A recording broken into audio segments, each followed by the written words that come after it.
wind up on Cameo because they, Cameo. yeah, right track. There was a studio right around the corner from Manny's. Sammy Manardino, he was the drummer for Cameo. They needed a programmer for the Matrix 12. That was a brand new synth. I knew how to program it. So they had me come around the corner after the session to just be a programmer for the Matrix 12. And so while I was programming and getting the kind of brass sound that they wanted, I started playing blah da blah da dun dun dun dun dun dun dun. Word up. That's you? Oh God. Word up. But, but when you did that, did Larry, because Larry, I thought he was a Larry producer. Blackman ran into the room. Yo, what is that? That's it. And I wind up doing that song. So that's me playing those horn parts. That is incredible. Now, no, when you're doing that, I mean, is it that you just heard that you just heard that that should be, as the composer part of you could just almost see it that this would make the Here again, Earth, Wind, and Fire. They were my no song. Yeah. so everything was about what would Earth, Wind, and Fire do? What would Maurice White do? So I was always really good with parts. So a lot of times I would get hired for sessions because I was good with coming up parts. All kinds of different parts for the record. I was really good at it. Hey guys, want to welcome you to another edition of Halftime Chat. And today we've got another special guest. He's a producer, composer, musician, and actually coming out with his first solo album, Mr. Keith Anders. He's worked with the likes of Babyface, John B, um, Michael Jackson, the Mac Band, Good Girls, After Seven, CC Peniston, As Yet, and Vogue, Lionel Richie. So this list goes on. So it's going to be great talking to Keith about his career, some of the big hits he's done, but also his new album, which has some really good songs, a nice, real 90s throwback album. So, and I'm going to be joined by my New Jack Swing podcast co-host, Stevie Street, on this. So, hope you enjoyed. Hey guys, as I mentioned just earlier in the introduction, we've got definitely a special guest. And as I mentioned, he's done loads of work alongside I mean some bands that you might have forgotten about, like the Mac Band. Which, and so it's definitely welcome, Keith. Thanks for taking the time today to talk to us. Myself and Stevie, not just to celebrate your career, but also to talk about the new album that you just released, Oh, thank you. which came out last week. But before we start, I start off with the fact that we've got an international audience, and people from all over the world, so they'd like to know where you were sort of born and raised. Born and raised in New York City, born in Queens, New York, born at Okay. Elmhurst Hospital, and raised in Long Island City, New York, the Ravenswood House and Projects. That's where Okay. I was born and raised. Yeah. Okay. So I mean, I think for those of us who don't no longer live in the States or around the world, I think hip hop gave us a geography lesson. So we think of Queens, oh, LL Cool J and Nas. So they seem to Mhm. always some As of a us. matter of fact, Go as a ahead. matter of fact, Nas, I grew up in Ravenswood Projects. Nas grew up in Queensbridge, which was the next project over.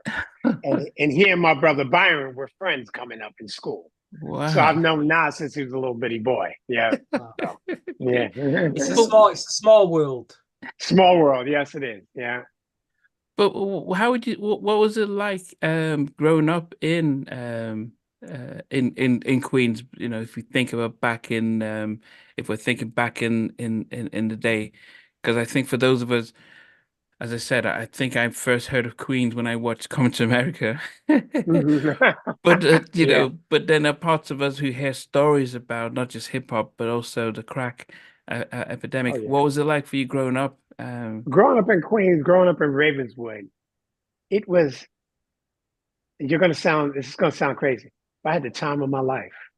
I loved Ravenswood. I loved my friends. And Queensbridge was a little dangerous. Where I lived in Ravenswood wasn't necessarily safe, but it felt safe to me. And we used to go to Queensbridge to play basketball, and then there was Astoria projects. So all our friends, we were all there together. So we were all in the projects together, and it just felt like home. I had a ball. I was I was honored to be raised there in Ravenswood Housing Project. I really had a great time So, in the midst of all that was happening outside, when you think about when did you then gravitate to say music, as opposed to other either there. Oh, sports or anything else? that started early. I was young, and as a young man singing, I remember in the sixth grade in PS 76, I was in a group called the Soulful Six.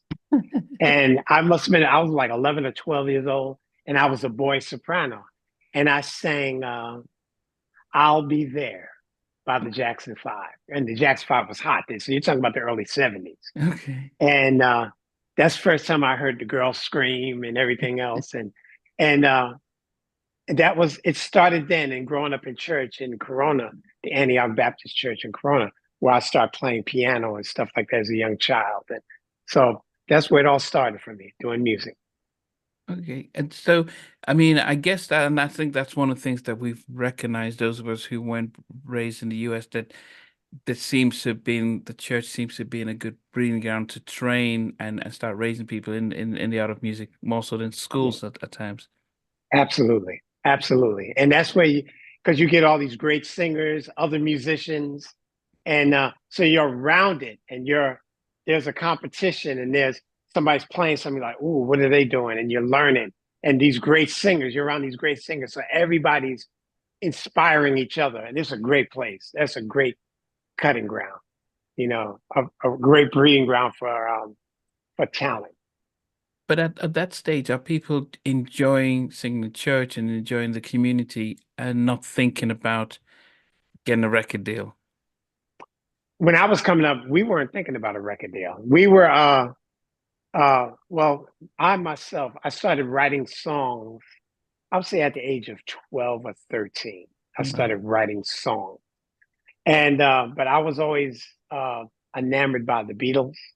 Okay. So there's songwriting, Mm, then Motown, mm. with Holland, Dozier Holland, Smokey Robinson, all of these great songs. And so I was in that. And then what stole my heart was Elton John and Bernie Taupin. Wow. And I became an Elton John fanatic, and Bernie Taupin. And so that's when I really started diving into writing songs. I was 12, 13 years old. Just my parents bought me a piano in the projects, and I would sit there for hours and just write songs. They were not that good, but I was trying. Yeah. Okay. But where did you get the structure from? Were you just then listening to them and then almost remaking what they've written, or were you just doing what were you doing? I was, I would find like the song, her song, Your Song by Elton John. It's Mm, a little bit funny. So that song just moved me. So I would try to write that song my way, another way to mm. get that feeling. And there was a guy that lived in the projects with me, Tim Harris, and we all came up together. He was a lyricist, great lyricist. And he's a co-writer on What Used to Be on my album. And so we've been writing together since we were kids. And just writing songs and studying all these songs, studying Elton John, studying Lennon and McCartney, studying Smokey Robinson, studying the structure of songs. What makes a great song? What makes a great lyric? What's great a great melody? So I just started writing songs, and when I had a band, we would do covers. We weren't doing covers, many covers. We were doing originals Wow. and writing songs. So I was always into writing songs. When did I mean, and I think that's a really fascinating thing because loads of people will, I mean, I don't know. I remember interviewing Donnie Simpson and he spoke about Benny and the Jets breaking that on radio back in DC, and people didn't realize there was a white man singing it because it was so funky, it just felt soulful. They didn't, and Yeah, then Elton John sought him out to say, "Look, man, you broke my record on black radio, and really that then yeah. took me off." what drew you to, you said the Beatles, which, and then you talk about Elton John. I mean, I guess in your household, listening to other than church and Motown was permitted, I guess. Oh yeah, yeah. My mother was a record fiend, so she would have the radio on like WWRL back in the day. That was the AM R&B station, and then the ABC WABC was the pop station that played. So we listened to all of it, and all of those songs meant something to me. It just wasn't black music. I loved the Beatles. I loved the Rolling Stones. I loved all Simon and Garfunkel. I loved all that stuff, Wow. all of those great songs. And so I was a fan of the songwriting process, how those songs made me feel. And I wanted to be able to do that, evoke that kind of emotion through music. Wow. I mean, which is great. I mean, so then what happens then at that stage? You're writing, you're doing the original songs when you're band. When does the light switch about, this could be a career? Um, it switched, I would say, in high school. When I got to high school and we had a band called Force. Well, just after high school, yeah, the end of high school, but yeah, the end of high school and going into college. But um, we put a band together called Force, and we were trying to be Earth, Wind, and Fire. We like Earth, Wind, and Fire they were my production heroes, Maurice White and Charles Stepney. And so we would arrange and have band rehearsal, choreography rehearsal. And I was serious about it because I wanted to be the best at it on stage. And the other guys were kind of, yeah, they was doing it. But me, I was gung-ho about doing music. I loved how it made me feel and how the reaction of the fans, the people that were performing for. And so it became my life. It became my thing.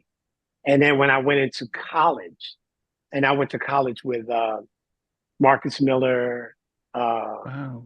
a bunch of guys that came up. And the first record I played on was Funkin' for Jamaica, Wow. by Tom Brown, because Tom Brown went to Wow. college, You went to played Queens on College that with us. record? Yeah, My gosh. yeah, No idea. No idea about that. Wow. yeah, Yeah, for those who don't know Mark Mill, I think he was part of the Jamaica Boys. yeah. That he was with the Jamaica Boys. He That was, yeah. What's his name? He passed away. I can't think of his name. Oh my gosh, just passed away. Amazing keyboard player, and he had a record out. I'll think of the name. yeah, But anyway, okay. Tom Brown, we were all in Queens College together at the Matthias Hall.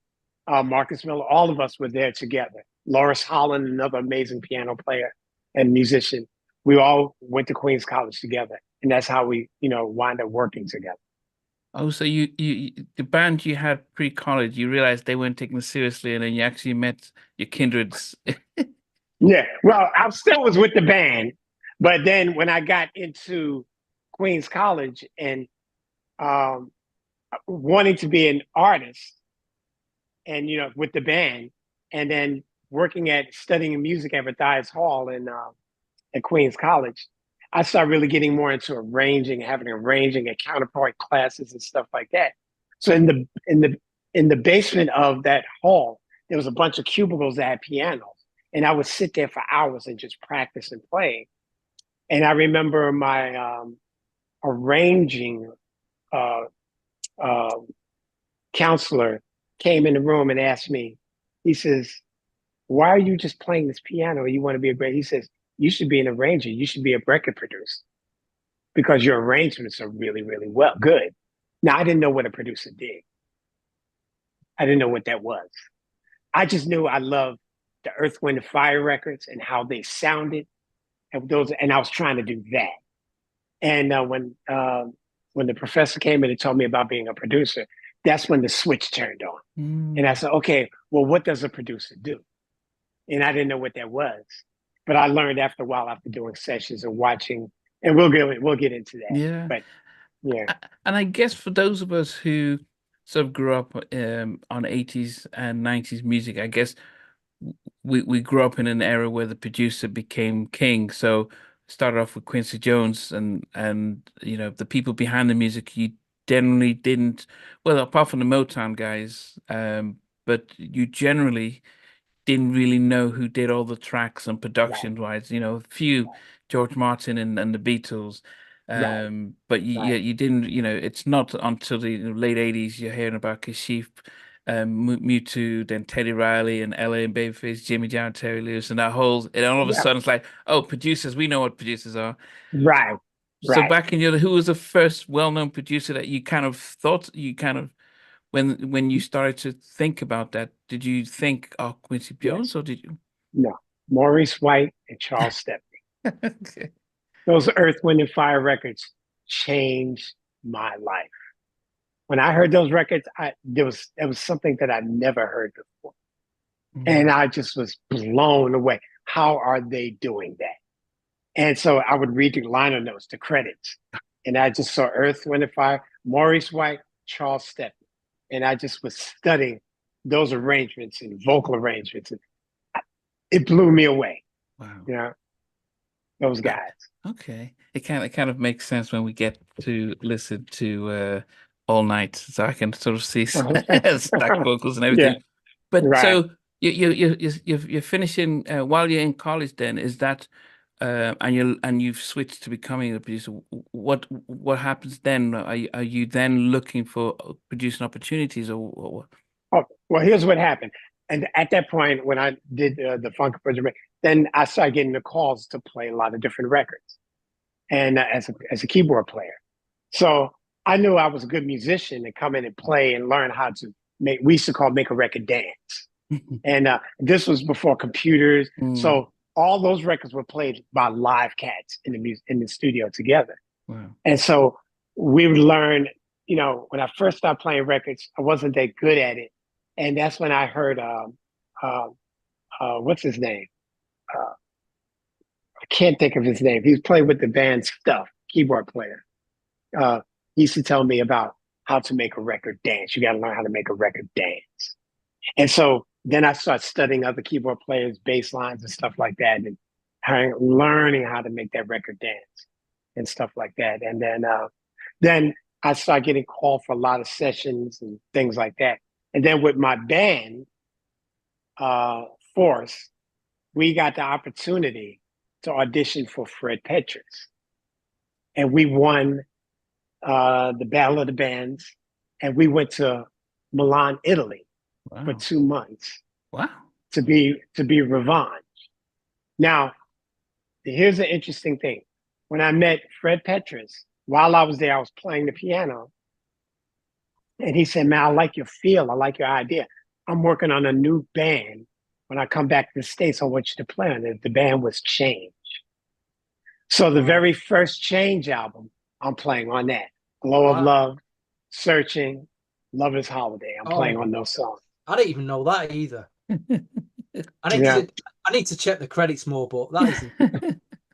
So you're on top already. You're on top. We're not even started yet. You're on Tom Brown, Funky for Jamaica, and you're on Change's debut album. Yeah, wow. Yeah, and those were by accidents. And so a lot of what I've done is just being in the right place at the right time. I would literally go to sessions and sit in sessions and go get coffee for people and donuts. People would laugh at me, but I wanted to be in the room. I wanted to learn. And so if I can make myself useful by being a runner, I'll do it. And there were times I would do sessions and be coming and playing in the session. And then I would ask the producer, hey, is it okay that I stay and watch the engineer work? And and I would go get him coffee and run around. And people would tease me, but I didn't care. I was in the room. I wanted to learn. And so since I was there, I'm going to do what I need to do to learn. Yeah. What did you study in Queen's College? Music. Orchestra. Oh, you learned the actual musicianship. Yeah, the orchestration and comment. I was studying orchestration. Okay. Orchestration and arranging and choral arranging. So I was very big into arrangements by choral. So I, directed choirs, and I would use my choir as guinea pigs to try vocal arrangements out. So everything was music for me. Everything was trying to make a record, make it sound great. Yeah, in the course, did they ever talk on the business side of music? No, we didn't talk about that. No, I wish they did. I wish they did. But no, we were just in the music side of it. We didn't learn that till we got burned. You know? I was hoping for a better story where, like, yeah, we learned No, some, and I got a lawyer early, and we took, because you're talking about being on these records, and it sounds amazing to have them for your credits, but but somebody else is, yeah, you want to play keyboards on that, and thanks, and yeah, I'll put your name on it, but that's all you're gonna get. yeah, I would get paid, but it was honestly, it at that time it was really not about the money. Mm. It was about learning the craft, and there was so much I needed to learn. So just being able, I would pay to be in the room. It wasn't about me making money. Yeah. Now I know it sounds crazy now with everybody trying to get paid and all that. I get it. But for me, it was really about the craft and about learning how to make records and learning what great songs were. Yeah. And so that's what I studied. And I was hell bent on learning how to do it correctly. I think for those, I mean, I think maybe in those in the 80s, it felt like, because I remember interviewing Tammy Lucas talking about those early days making records at Teddy's house. Someone says, come sing us on a track. You don't think, oh, yeah, let me get my papers. You just, we'll sing here, we'll sing there. And it was about the enjoyment and learning. I think later on, other people took advantage of your enthusiasm and your craft, and that's when it started getting really ugly. But I think Yeah, what you're describing makes sense. Where I'm gaining an opportunity, and I guess the more credits you have to your name, it opens other doors and it keeps opening doors. absolutely. And the one thing that I was lucky about when I would do the sessions, I had some people around me that took good care, make sure I was in the union. Um, uh, so all the sessions were unionized, so I would get paid from the sessions, and that would go to my, which I'm now reaping the benefits from because I'm getting royalties from being in the union, from doing all those sessions and stuff like that. So that paid off, Okay. And then during the day, like I would do jingles. So back in those days, jingle business was really big.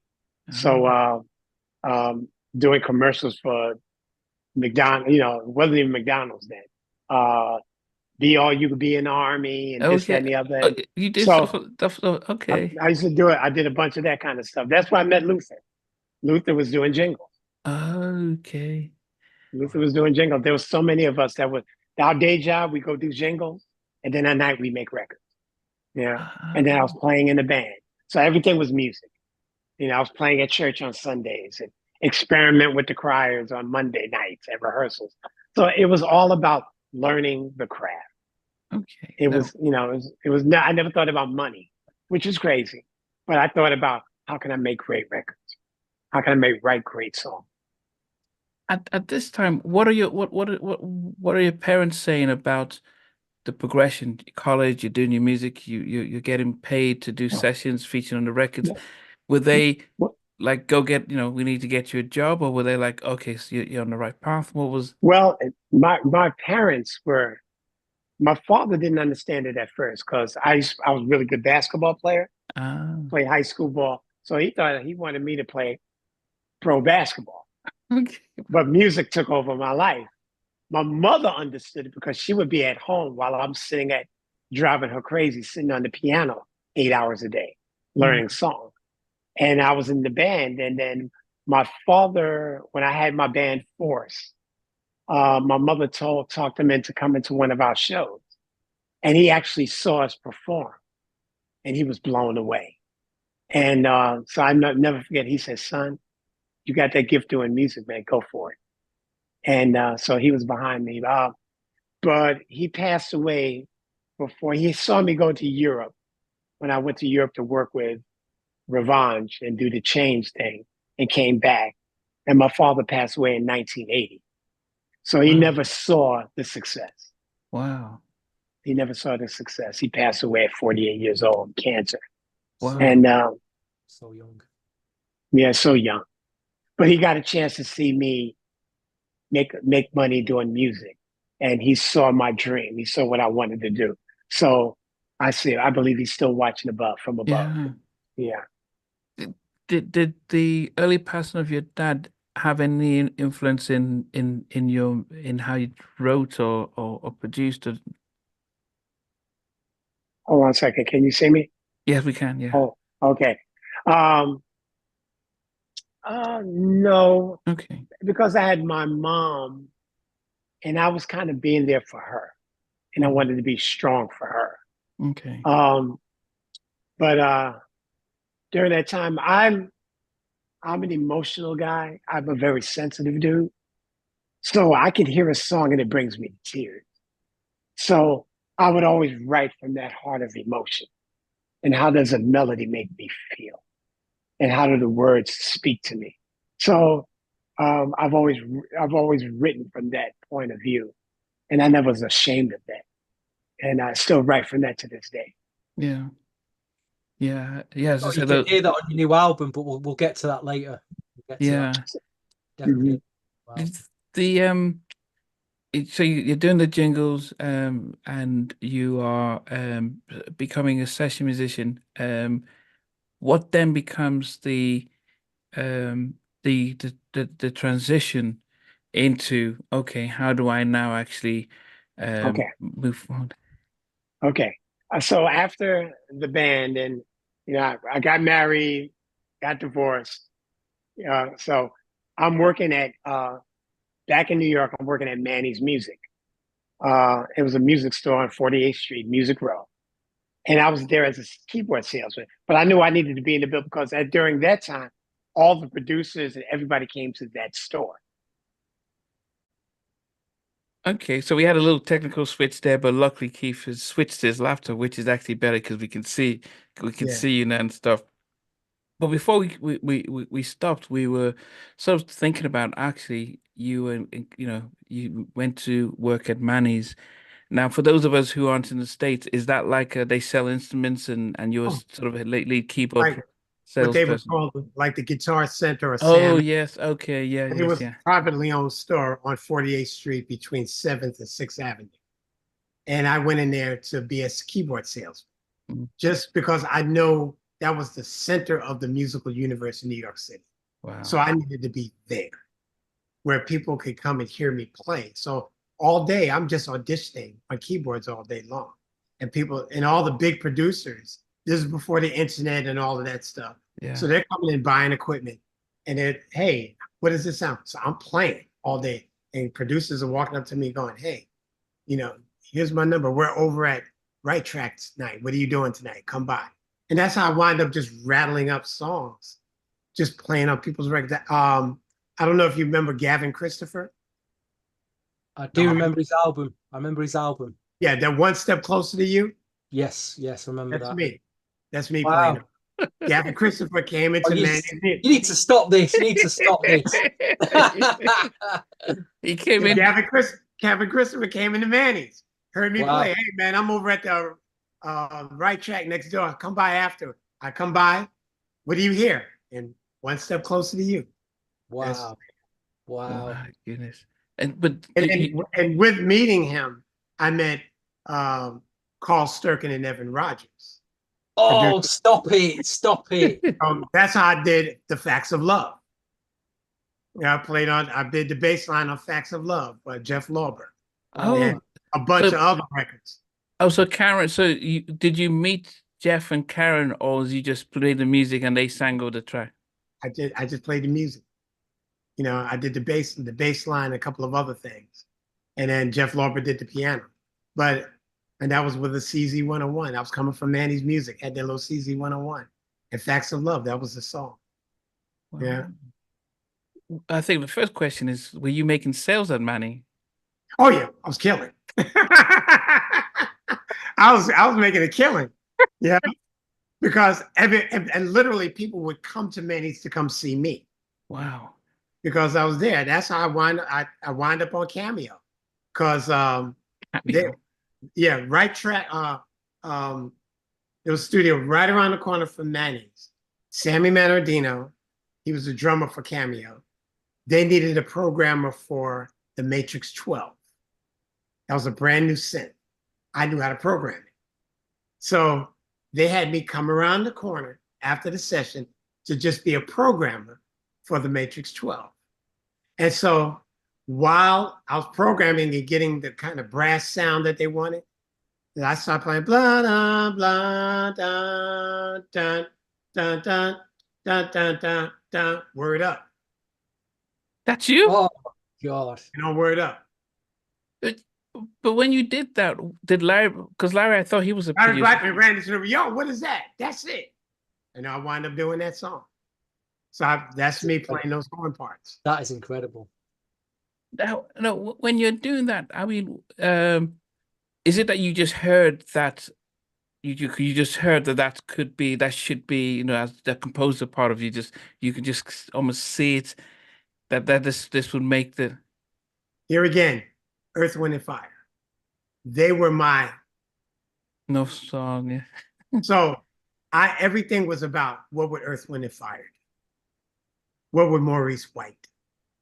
So I was always really good with parts. So a lot of times I would get hired for sessions because I was good with coming up parts. All kinds of different parts for the record. I was really good at it. So, but when you are, because when I think of you know, and especially in rock bands, when we have the lead guitarist, Jimmy Page, or also play a part on the guitar, that's, you know, if somebody samples, they're sampling that part. So you've come up with the part of the track that everyone knows. You hear it. Do you get music writing? Okay. There again, I didn't think about that. I just wanted to be in the room. I was still learning how to make records. Yeah. It wasn't about being famous. I never cared about that. Yeah. It was about doing something that I enjoyed doing for a living. And my father taught me that. I never forget coming home from work from his grocery store. And he said to me, I want to tell you how you can make a living but not work a day in your life. And I was like, how do you do? I was 16 years old. How do you do that? He said, find something that you love to do and find a way to make a living at it. You'll never work a day in your life. I've never worked a day in my life. Yeah. I've always done music. Yeah. So I never saw it as work. It's what I enjoy. But so when you do the session for Cameo, the union stuff takes care of to make sure that, okay. Right. Yeah. But being part of a union, don't they then think, what are you contributing to the record so that we make sure that you actually get you get the longer term points? Do they? Yeah, you when you sign a union contract, I was just a musician. Larry Blackman was the producer. I was just a musician. And there was a scale that you get in retroactive. Okay. You get union royalties. In September, we used to have this thing called Special Payments Fund. And every September, you get this big check. That's really kind of the royalty that you get from being a musician in all those records that I play. So I still get checks every September from all the sessions going back 30, 40 years that I've played. So I still get, that's a royalty. It wasn't great. It's something we know every September that's coming. Okay. You know, in a nice check. Especially as an Earth, Wind and Fire fan, you know, you've played in September. Yeah. But just think about it. I guess this is I know things have changed because live musicians playing on records is almost like seeing a dinosaur or something like that. It stinks. So back in the day that it was very different. But I'm thinking, so when you are doing that and Larry sees what you're doing, does somebody not recognize, man, we need to get this guy to support us? Or is it just like, yep, you've done that good, so see you and go. But what happened, especially with a song as big, a global hit? When Word Up came out, I was in Nigeria. It was one of the biggest records in the world. Do they not think, wow, this guy has just saved our record here? We need to have his, no? Musician, hey, thanks. See you. Sign the W4I9, get paid. and I'll see you later. I wasn't part of the band. And I was an accident because I came there just to program the sound. And then I was listening to what they were doing, and I just came up with that part. And I stumbled on that record. Wow. They didn't hire me as a keyboard player because they had great keyboard, they had great music. I just stumbled on that part. But there again, my thing was knack was coming up with good parts, parts that make the record pop. But outside of the business side, I would have thought that somebody would have recognized what you've just done and thought if you could just they did and want to keep you parts of what we're doing in case when we're doing something else. Did they take your number down just in case? Yeah, they took my number down because I came back the next day and worked on another record for them. Which one was that? Candy. Yeah. So yeah. What did you do on Candy? Some like additional roads, piano stuff. Yeah. It's almost like you're serving your apprenticeship before all the major label work came in. So by the time that work came in, you was ready. You was more than ready. Now I understand because I used to come out of the record shop in the early 90s on a Saturday morning with the new import CDs for R&B CDs. And I'd see your name on stuff. And I always wondered who you were. You know, it was this kid, because obviously we talk about Teddy Riley on here a lot and Ellie and Babyface, Jam and Lewis. But I kept saying to Nandi, this Keith Andes guy, he was there. He was doing all this stuff at the same time. The guy just needs his flowers. He needs a bit of recognition here. I've always been. Thank you. I appreciate that. We will get to that. I've got a list of stuff I want to talk about and your new album. Right. Carry on, Nandi. Carry on. Thank you, Steve. But I guess and I guess for those of us, I guess as a music fan, I am definitely surprised that I think I would have recognized when you recognize talent and think, wow, if he can do this stuff, why don't I bring him under my wings and it will enhance what we're doing. But apart from it, here's your money, you've taken yourself, so goodbye, come back and stuff. Did you just do those 2 records for Cameo then? Yes. Mm-hmm. And hold up, they're the most 2 well-known records as well. Yeah, really? I mean, Candy is a UK at the moment. Candy has been a UK soul club classic for the last 10, 15 years. They're doing the Candy dance. Yeah. The unforgettable Top of the Pops UK in the 80s, where Larry Blackman got on stage with his red codpiece. They never let down the UK. It just shocked people so much. That and the record, because like you say, what he did, that little part you came up with on the record is unforgettable. Even though Cameo have done a whole bunch of records before that. Yeah. Which, right. But you probably are on the 2 most well-known records then. Yeah, I didn't know that. I really didn't know that. That's incredible. And there's so many records. What a revelation that is. What a revelation. I never forget my brother, we were in the car in New York and listening to the radio, like 8 songs came on the wrong that I played on. They said, oh, you played on that. Oh, you played on that. Oh, you played on that. So, but I looked at it. I was in every session I was learning something. And I knew I wanted to sit in that producer's chair, but I knew there was so much more I needed to learn. And so I would learn how to make a record. And so that gave me confidence. So when I did sit in that producer's chair and somebody said, well, if you go listen to this record and listen to this record, those are my ideas. I know how to make a record. So it gave me confidence. Yeah. Not an arrogant confidence. Yeah. But very just confident of like I know what I'm doing when I get in this. What did you learn from Larry Blackman, the producer? Because I think people, if guys don't know, he, not only did he do stuff with Cameo, I think he did he did stuff for Bobby Brown, King of Stage album. He also did. Yeah, I think he did. It's not Pebbles. Was it Pebbles? Yeah, he just. Yeah, probably. Yeah, he did first. He did it. Was that Mercedes Boys? Was that him or Charlie? No, that was from Gap Band. Oh, Charlie Wilson. Yeah, sorry, Charlie Wilson. Charlie Wilson. Yeah, I kind of missed him, Yeah. but he did. Yeah, so he did some. But what did you learn from Larry as a producer when even though you came up with those magical ideas, but how he, because you said you were learning. So Well, he had great ears, and he knew when you played the part, he knew it. He knew what you had, and but he was a good delegator. Delegating because he has a bunch of talented cats all around him. I mean, all those guys could play. I just happened to trip and fall. So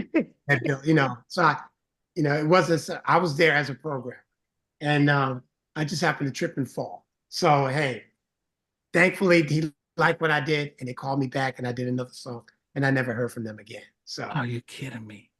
Yeah. Well, that's like, what is it like for you when you heard Word Up blowing up? Do you think, man, that's me just then? Do you think that, or does it like, yeah? No, I don't think that. It was just okay, next. What's next? Okay, I did that. Okay. What's next? So then, how did you then turn these features that you were doing, and while working at Manny out? How did you not move on from Manny and just going in, doing the sessions and leaving? Okay. So while I was at Manny's, I got the gig to play keyboards behind Freddie Jackson. That's when Freddie Jackson was hot. Yeah, he was, yeah. So I got to one of the other keyboard players was leaving, and I was recommended to come and take his place. So it was me. I'm not sure if you know Alex Bugnon, the jazz keyboardist. Alex Bugnon. He and I were roommates. We pronounce him as Alex Bugnon here for some reason. Yeah, Alex Bugnon. Yeah. Yeah, he and I were roommates. So he was playing with Freddie. I came in. We were roommates on the road together. And then after that, Najee was opening for Freddie Jackson. Najee was just on the cusp of coming up. And he heard what I was doing with the band and everything else. And he asked me to come on board to be his first musical director on the road for his tour. And we opened for Hiroshima and Michael Franks. And we put a band together, and we was kicking everybody's butt on the road. And but I wrote a song with his brother, Fareed Abdul-Haq, for James Crabb Robinson, who was the second lead vocalist for Change. And the song called You're Just What I've Been Missing. And I co-wrote that song for James Crabb Robinson, and it went top 10. Wow. We went top 10 on Billboard. So when that happens, are people then looking for you? No. I didn't know. Still nobody's looking for me. I'm on the road. And I still knew I had more work to do. And there's so much more I needed to learn. And I knew I wasn't really ready yet. And then from that gig, I started working with the Whispers, and from there, I met this guy, Larry Hatcher, and he's no longer with us. And I moved to Detroit, and there, when I really started honing my production chops, because there we started writing songs, and I wound up getting Smokey Robinson Temptations, and that's when we moved to Los Angeles. When you was with Najee and this Alec, was that the late 80s then? That's the late 80s, yes. Right.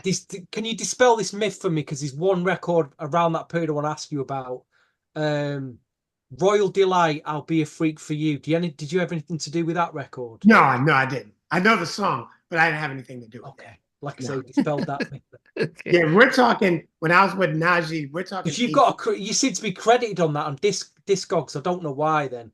I don't know, man. You know what? I've played on so many records. So I just half the time I can't remember half. So fair enough. No, at least you've dispelled that myth now. Yeah. But if you had a top 10 hit, did you sign a publishing deal? Not yet. So even though a song is selling them at top 10, how are you getting paid for that? Well, my royalties from my publishing and stuff like that. So, But from yeah, all the but how stuff, did you who did pardon? You were myself, self-published? yeah. But who taught you to do that instead of signing with? This Business of Music, the book. Oh, you read the book as well. Okay, so you read the book about okay Oh yeah, and I became an expert on publishing. early on. Yeah, early on, Ah, and it helped me later on when I started having hits to do my deal that I did with EMI Sony. So that really helped. so you were in the driving seat where you knew what you wanted to have, so they didn't. Okay. Yep, exactly. The only other person who, out of my 130 guests, is Joyce Sims. I interviewed her just 2 months before she passed away, and she read the book. And so when she was when the label came to sign her, she was like, "It doesn't say this in the book. The contract is different." And so she knew, and that she owned her publishing and stuff. And you're the only other person that has said when it came to publishing, you just didn't sign off and just get the money and lose half the stuff. Okay. Now, I did. Now, in the beginning, before I got, when I first moved to LA, and I know I'm jumping around, so I apologize. Uh, when I first moved to LA, to survive, I got a publishing deal with BMG, and it was like a $60,000 publishing deal, and I just needed that so I could survive and pay rent. Mm. So, but nothing, and in those records, nothing really hit, and then I got out of that deal, and then I didn't do any more publishing deals because I was making money as a session player and Mm. playing all over and producing and doing things like that. So I didn't need that publishing deal. And when I did have the chance to get the publishing deal, I was in the driver's seat because I had hit records. And I said, well, I'll just wait out. I just continue. I live way below my means. Mm. I didn't drive nothing fancy. I didn't wear no ice or nothing like that. So I just say, hey, man, I'll just stay where I'm at and I'll just wait 8 months to a year and I collect all my money. Yeah. And I was able to do what they call an admin deal. Oh yeah, administrative deal. Yeah, I remember doing that. Sometimes it could be 90-10, sometimes, yeah. Yeah, I did an 80-20 80-20, okay. with EMI, and it's for a lot of money. And I got an at source deal. So I mean at source means that the publisher that collects around different territories. So Yeah. territory in Japan, Europe. So my thing is when you collect that source, when they would go collect money for royalties in Japan and they collect their 20% here, when 80% comes to the States, that's mine. But most of the time they'll double dip. So when they come to that 80 here, then they'll dip again. And I told them, I said, I want an at source deal. And I remember Bob Flax, who was the business affairs attorney, he lost his mind. That you We're not do? going to do that. We're not doing that. And I said, okay. And I got up, shook the guy's hand. I said, I'll just wait. I'll wait a year and collect it all. And Marty Bandier, he was the EMI, he was the CEO. He said, sit down. He said, how do you know so much about publishing? I said, well, how do you know so much about publishing? He said, well, it's my business. I said, correctly, it's my business. Yeah. And so I was able to do that. And I kept my publishing. So even right now with all the songs, all that publishing is mine because that lapsed out. Now all the royalties come to me. How did you get introduced to the book? Because, and I say this because, and I was when we were waiting for you to come back in, I was talking to Steve, and one of the issues and what breaks my heart is, um, our black artists, um, seem to always get the short end of the stick when it comes to the industry side. Right. Executives know the business, but then it's like the less you know, then no one's going to try and cover you, and they're going to take joy in taking as much as they can until you learn the hard way. We have white pop rock artists who become millionaires selling 500,000 records, and you're wondering, well, how come they know all this stuff, and how come they're getting their publishing and become multimillionaires? So I do wonder, who got introduced you to the book, and how did you learn, I need to sort out this business early on, or it will come back and bite me. Here's what I did when, and I'm saying this in jest. When other people were hanging out, going to clubs, doing it, I would sit and talk with lawyers. I would sit and talk with accountants. I would sit and learn the business. I would ask tough questions. Hey, what does this mean? If I did this, what does that mean? Gerald Busby was a great mentor to me. I would sit, have dinner with him, and just ask him questions and learn the business. You know, the late great Lil Silas, I would ask him questions. So I was curious about the business side. I wasn't fancy. When I moved to LA, I bought a 1976 VW convertible. I didn't buy nothing new. I didn't shine. I bought equipment and just worked and just asked questions about the business side. So you took them opportunities of those people around you as well then. You managed to get yourself in position with those great people at the time. And like you say, just got as much info as you can. Brilliant. That was it. Wow. I wanted to learn the business. I wanted to learn what not to do. And yeah, you make a bunch of money, you splurge and you do some things, you take your family at first class flights and you do different things. Yeah. I never iced out. I never bought brand new cars. I never did any of that. So my thing, I invested back in my studio. I buy equipment, pay for studio, and that's what I did, and I work and I go home. I'd work and I'd go home. And that was it. Yeah. So if we go to Detroit and you're meeting one of the greatest songwriters of all times in Smokey Robinson for all the hits he that we did at Motown. Do you sit in front of Smokey and start thinking, what do you expect me to do for you? You can write. It's a great one. This is where I learned, because when I first moved to LA, so I worked on the Temptations special album. And then they hired me. I did that. I did the Mac Band, Someone to Love, wrote and produced. And then we got Smokey Robinson.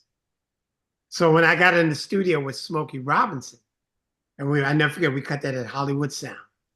And he was singing, and I wouldn't say anything because he's Smokey Robinson. How do I tell Smokey Robinson what to do?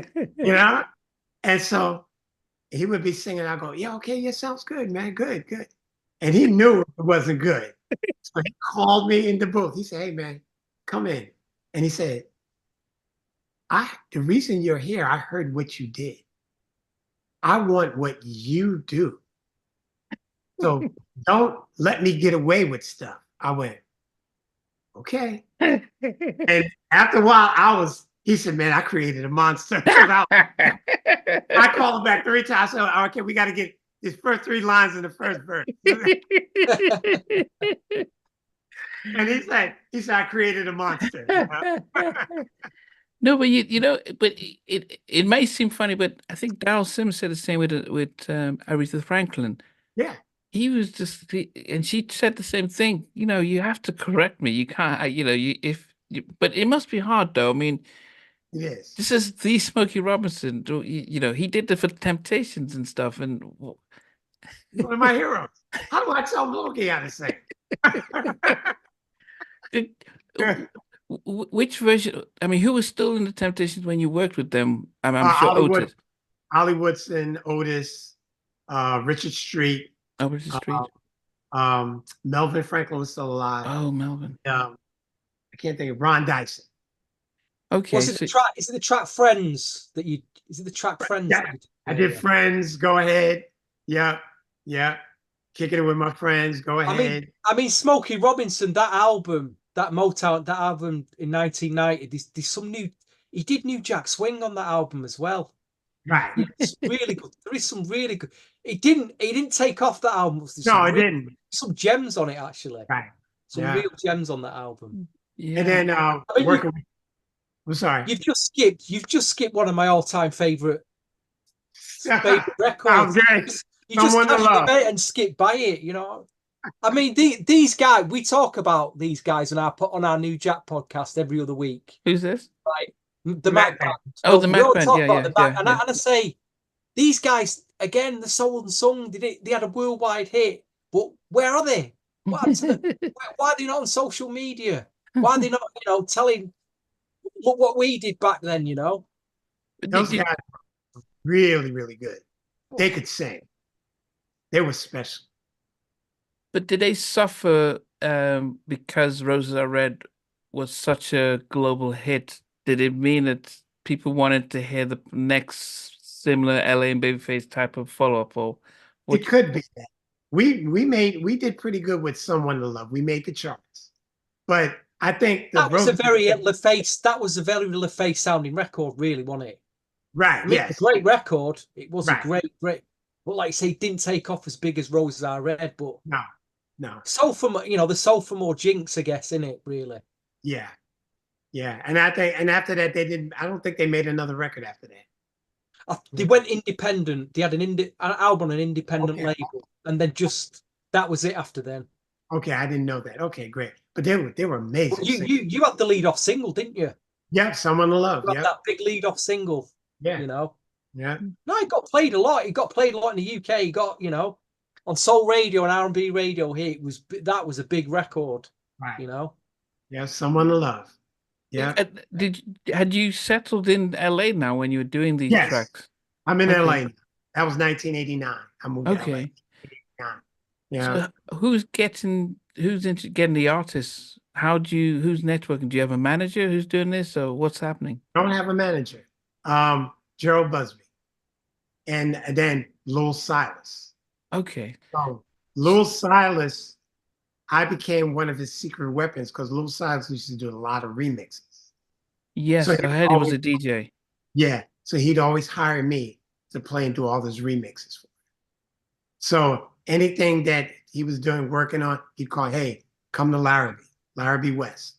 And we'd set up and we'd just do a bunch of remixes. And then Gerald Busby was introducing me around to different people, and I was getting gigs from different people like that. Okay, can we, for those of us who have been fans of music, the two, unfortunately, they both passed away, but the two pillars of Black executives that, sadly passed before they could get their shine was Gerald Busby, who left MCA and went to Motown, and Lowell Silas Jr., who took over at MCA, responsible for, the Heartbreak Hotel, New Edition, Belle Biv DeVoe, the whole Bobby Brown, Uptown Records, even Gerald Busby with what's the Melvin Riley group? Ready for the World. Ready for the World. Okay, yeah. So can you first talk about Lowell Silas? I mean, because most of us I've heard his name by everyone, but we never really got to know him. So what was he like? And Lowell was a fun dude. He was sharp dresser, DJ, but he loved music, and he was on top of everything. And then when I came to LA and he heard what I was doing, he said, "Hey man, I want you a part of I'm doing all these remixes." He would call me because he thought I was really talented and coming up with parts and ideas. There again, going back to New York, in the room, just coming up with parts and stuff. I knew that was the secret. And so I was able to transfer that over to with what Lowell was doing. And we did all kinds of remixes. Oh, like which ones? Oh my gosh. I can't even. When you went over to LA, is this where you got all your Motown work? Because Motown, it moved over there, didn't it, by the early 90s? Yeah, but right, because I met MCA. Lil Silas through from Joe Busby introduced me to Lil Silas. Yeah, so Lowell would be doing a lot of MCA stuff. Yes, but Joe used to be Lowell's boss at MCA. Yeah. He moved to Motown. So he said, you need to meet Lowell. And that's why I met with Lowell and was producing records for Lowell. I did, what's song? This Is Your Night. I can't think of his name. Well, there's one guy on an MCA There you go. That's it. That's it, George. You go. Yeah. I was trying to think of the name of the record. I produced that. Yeah. Listen, let's let's give this guy. He's not here now. He sadly passed away. But what a voice! Woo! What a voice George Pettis had. He could sing his butt off. Oh, that vocal that I did, one take. Wow. wow, wow. I had him sing it again, but we kept the first one. I was like, the dude could sing the phone book. He was incredible. Oh, he was special. He was really special, wasn't he? Really special. You did your homework. Well, man, most people don't know. Well, you know, all these CDs and records that I bought back then, I might as well make use of. I've got to make use of them now. I can dig them all out and go, hey, remember doing this? Absolutely. Yeah. Okay, yeah, because did you do any with Jody Watley then, or any of the but none of the BB, because I'm just thinking about what Lowell was doing, you know, all the MCA. I'm going off MCA. Yeah, I work on By All Means. Yeah. Oh, please tell me about this, because I've got such affection and love for this group, and I know a lot of collectors in the UK, soul collectors, are By All Means.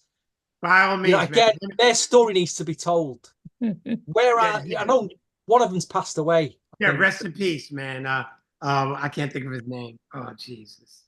Jimmy Warner and Jimmy Warner. Bill Shepherd, it was. Jimmy Varner and Bill and Linda Roderick. Yeah. Oh, but Jimmy was a monster. Monster instrumentalist, a monster singer.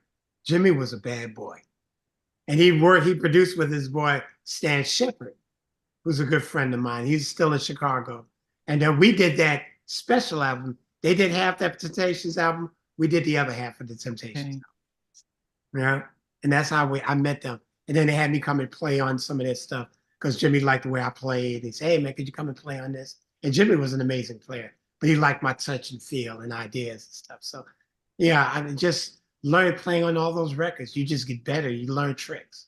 Because they were on Ireland, then they went over to Motown, didn't they? Right. Yes. And they recorded an incredible album. Incredible album. Incredible album. Rest in peace, Jimmy Varner. Yeah, one of the best. Rest in peace, Jimmy. Yeah. I mean, was this in terms of Motown? Was this like one of your Pierre de Resistance? That guy. Wait a minute. Where's he? That got to your top. Right, Ricky Jones. That's why I met Ricky.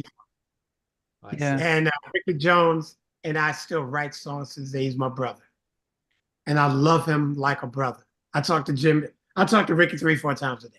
We write songs every day. Tell me about the record Come and Get It, because that's, to me, just, again, it's a classic, that, for me. Classic. Thank you. Motown. That was the producer, John Barnes III. Oh, John Barnes. And I just co-wrote on that. And John Barnes III, killer producer. You know, he did the Good Girls. Mm. He did all the Good Girl stuff. So he had that track, and then me and Ricky kind of wrote the song to it, and I added some changes and stuff like that. And then we produced the vocal. Yeah. But Come and Get It, and then I Don't Want to Lose Your Love.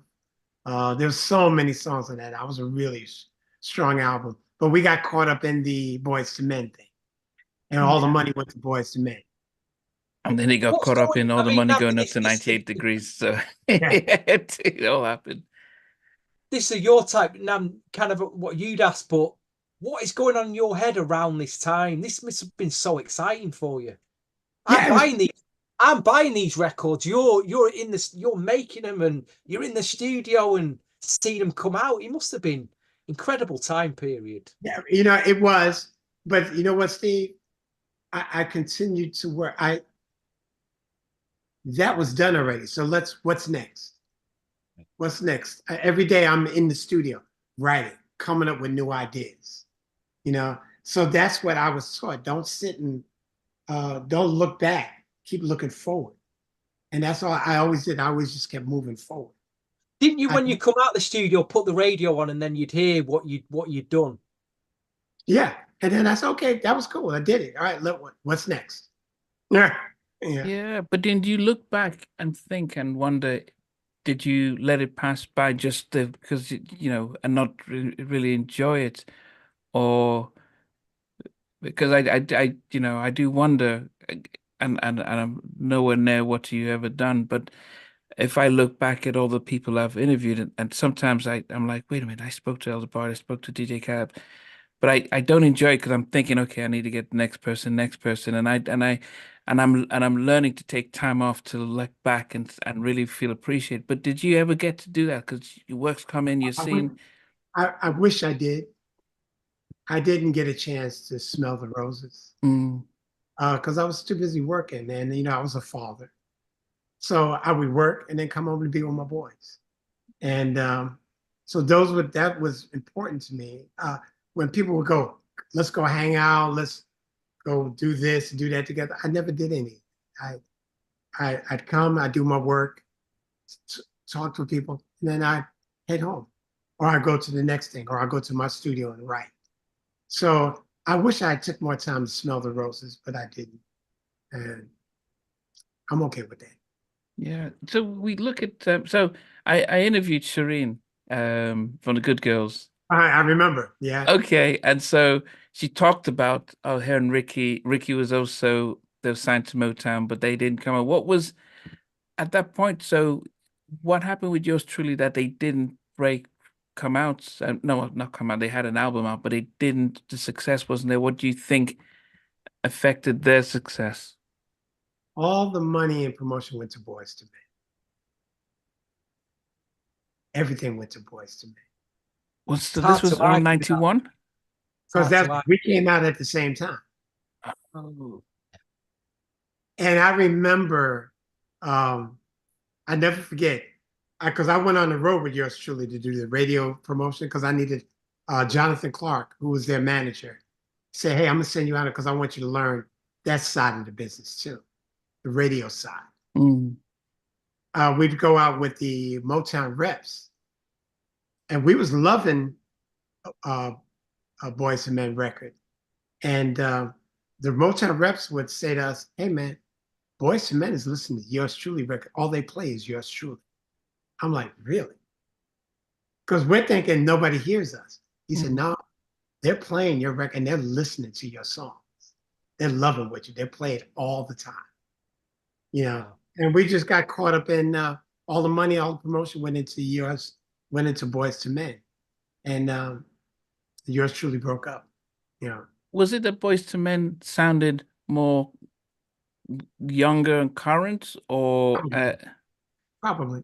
So that what Dallas was his type of Dallas, and they made great records.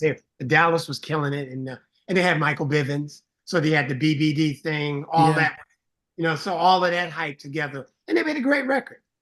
Yeah, but I would stand Yours Truly up against them, and we did a couple of things together, but Yours Truly handed them a hat because when you look at the album cover, they did look a lot more throwback, old Motown, right. but Boys to Men look hip and young. They look like prep school boys, and you're like, and it just felt like, oh, this is what we're listening to. The Good Girls, then, what do you think affected because you did stuff with them on their sophomore album? Yes. And everyone says, oh, we love the Good Girls. The second album was a lot more mature, showed a different side to them. Right. But what do you think affected their sales then? If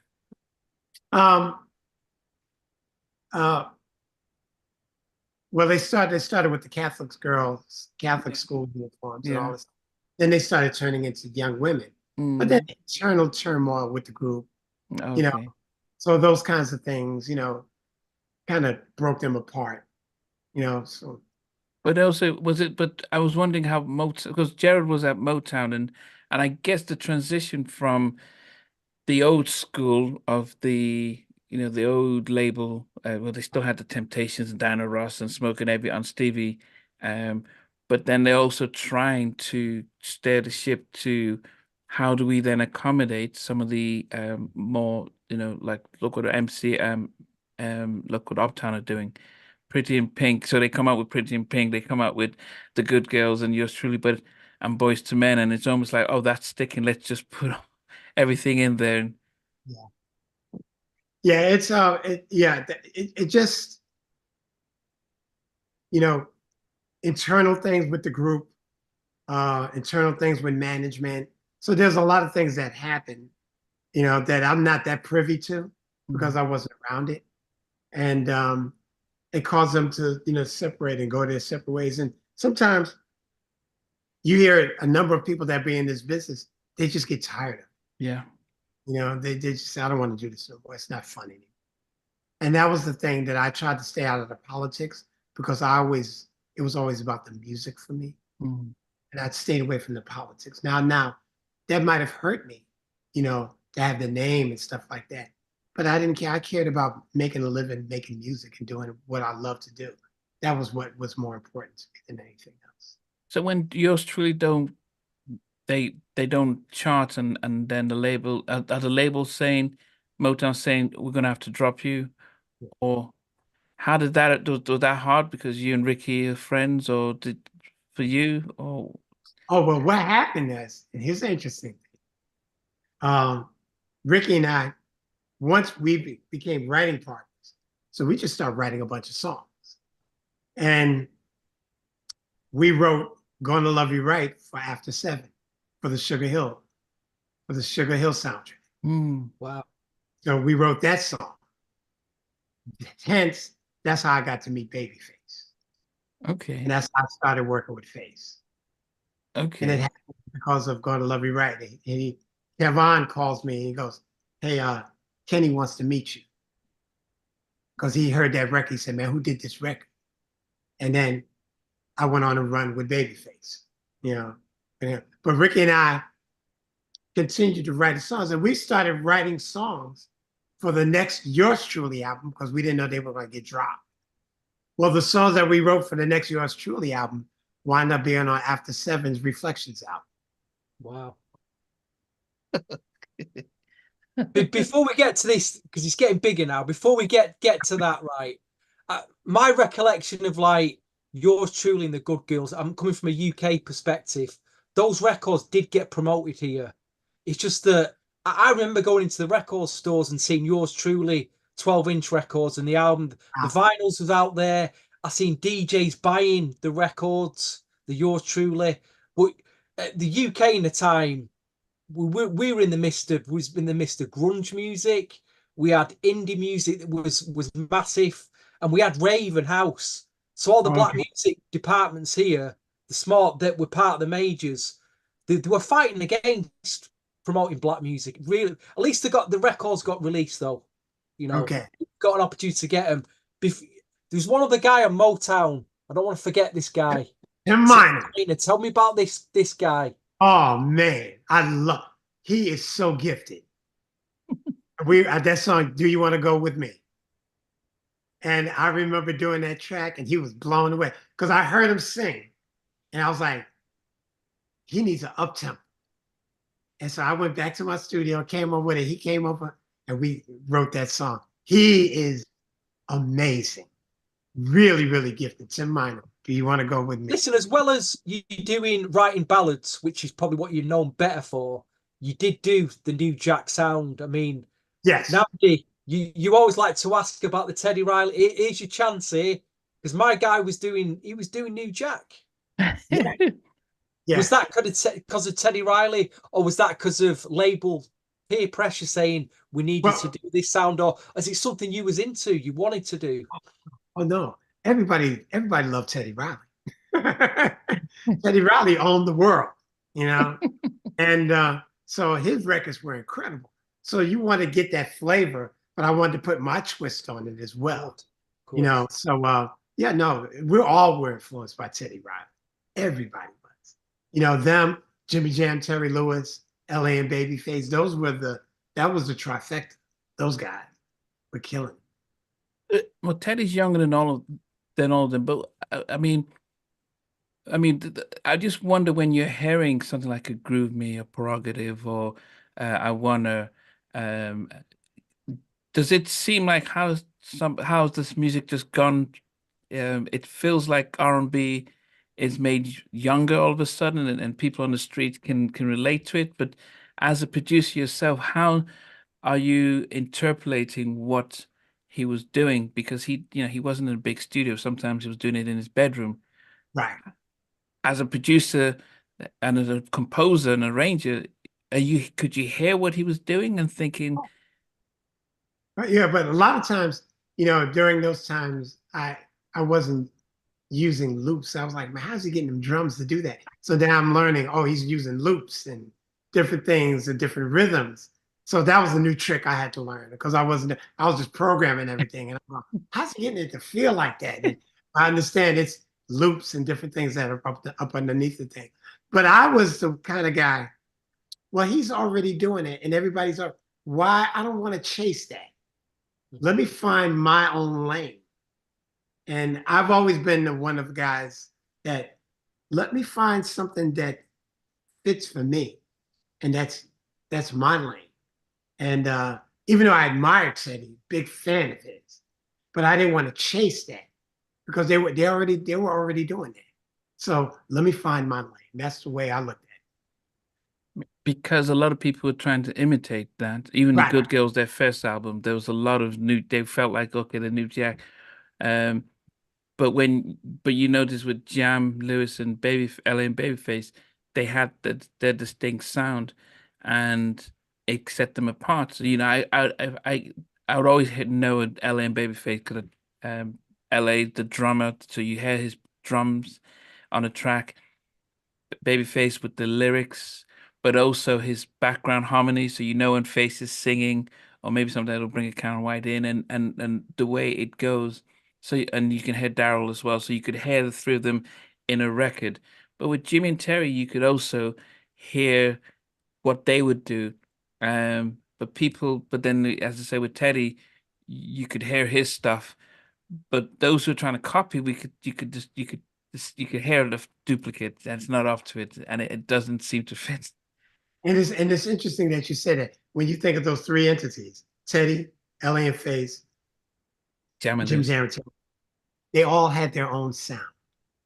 When the LA and Babyface record came on, you knew what it was. When the Jimmy Jam and Terry Lewis record, and they didn't try to sound like each other. Yeah. And Teddy stood out on his own. That's what made those three special, because each one had their own lane. And they said, well, they're already doing that. We don't need to do that. Let's do our thing. And so I love them. For me, and here's somebody, a producer that doesn't get enough credit to me, and he's one of my heroes, and that's Leon Silvers. Wow. Like And the Beat Goes On, all those The Whispers, the whole solo Whispers, record. solo. He doesn't get enough credit.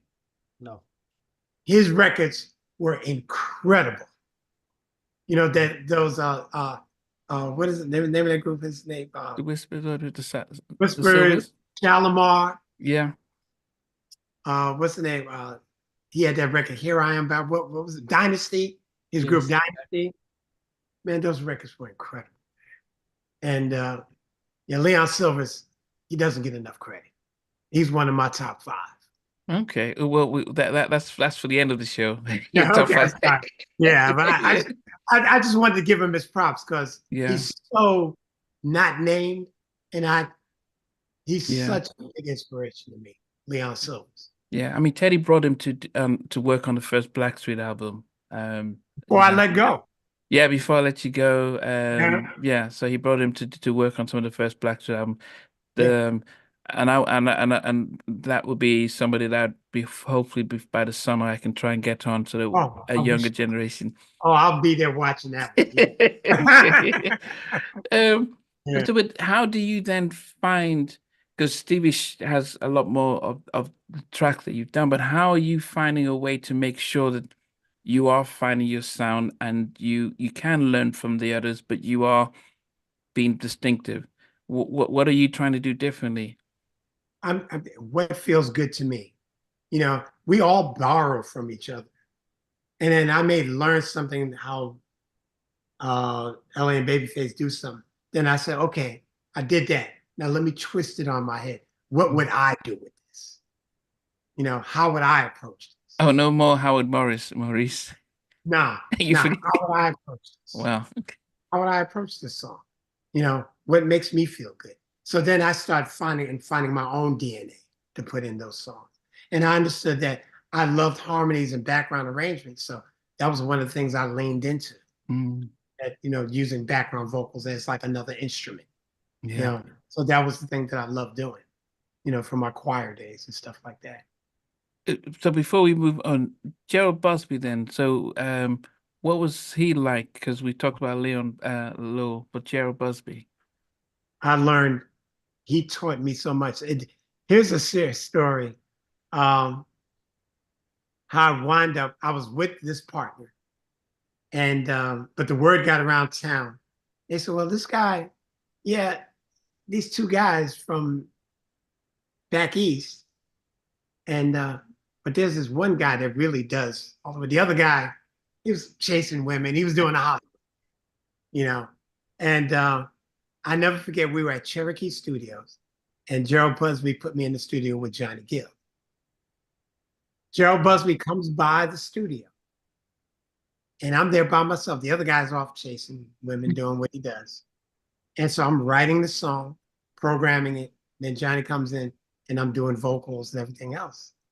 But I'm trying to text this other guy or send a page, hey man, Gerald said you need to get back here so he doesn't come back. So after we finish everything, Gerald says to me, and he stays there all day. He looks at me, he goes, be at my office tomorrow at 9 o'clock and come by yourself. Wow. I went to that office the next day. He said, the word got around town that you were the guy.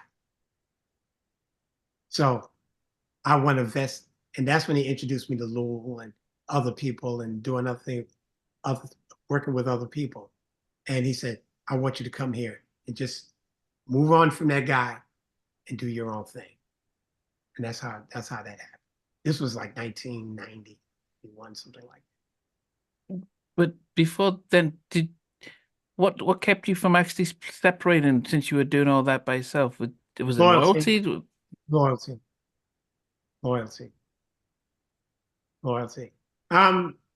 I'm a real loyal person, and sometimes to a fault, and to my own fault. And I've gotten older and wiser now. but I learned now. I learned from that lesson. That was a valuable lesson for me to learn. And after that, I never had anybody take advantage of me. And did he not reach out to you? Like I'm thinking of the Temptations and when they kick out well, I can't remember his name now. Yeah, I'm just thinking of the 5 Heartbeats and stuff when he goes out there, he comes back. But did he ever come back to say, "Hey, okay, Keith, I'm sorry, let's do it again"? He didn't bother. He had a bad reputation around town.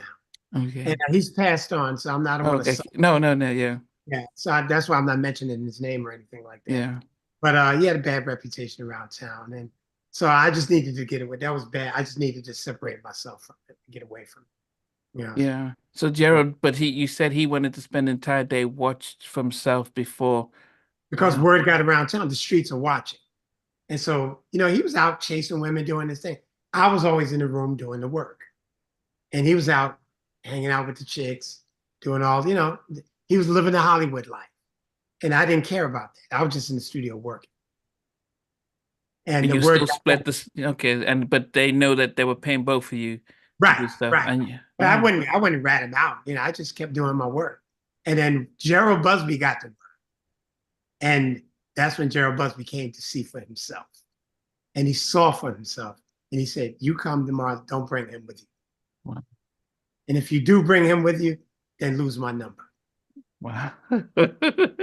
Oh, I can't buy myself. In the midst of this story, though, hold on a minute. In the midst of this story, you've just done a session with Johnny Gill. Mr. Johnny Gill.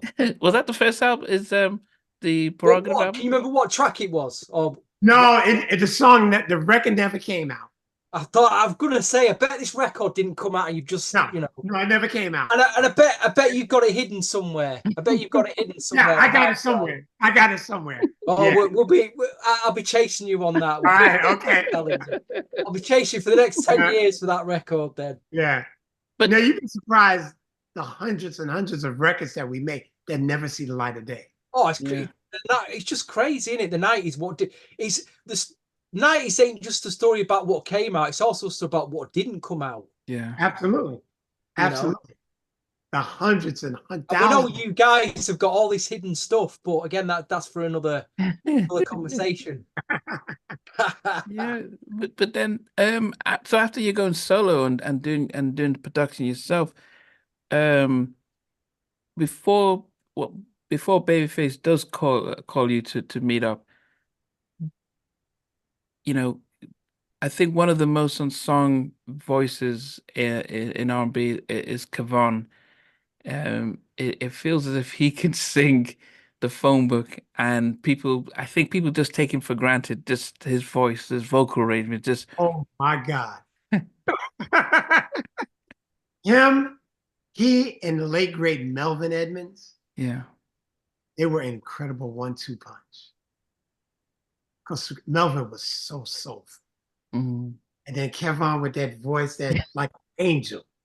Like I said, man, these guys can sing anything, man, and make it sound good. Yeah. You know? And I was honored to the first time I worked with them was Gonna Love You Right for the Sugar Hill soundtrack. Mm.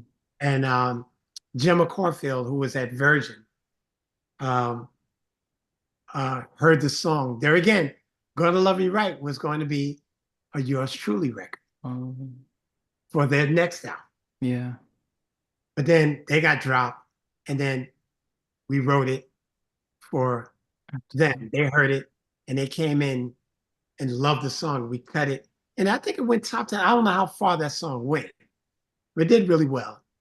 But that's how I got to Babyface, because Babyface heard what I did on them, and he asked Kevon. Kevon calls me one day. He said, "Hey man, Kenny wants to meet you." And I'm like, "Kenny who?" "My brother, Face." I said, "Oh, okay." And at that point, that was the beginning of me working with Kenny, and we had our run. Yeah.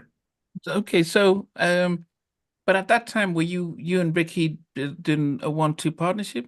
Oh no, we were just writing together. Okay.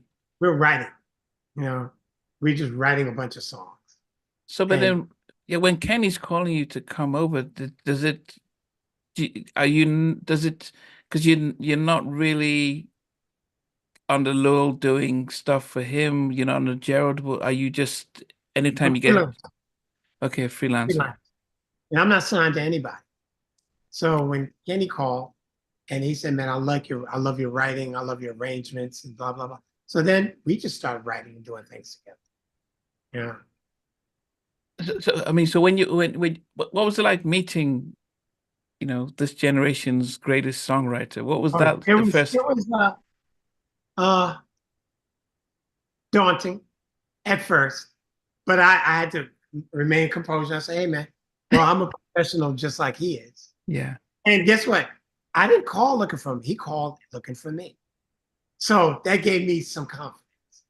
It's because I had something that he liked, and I was honored by it. And we did great work.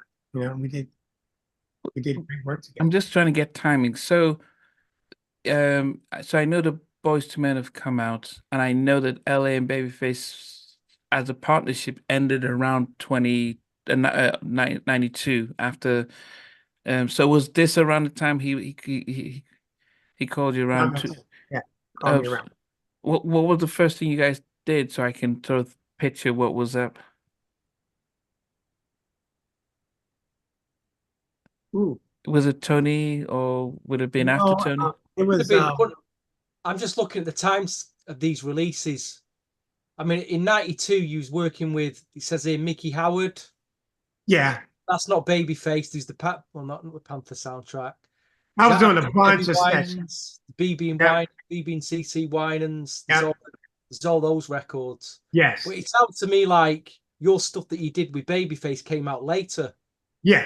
After the mid-90s, because there's a bunch of records from about 95 to 97 that were all Babyface related stuff, like As Yet and John B and stuff like that.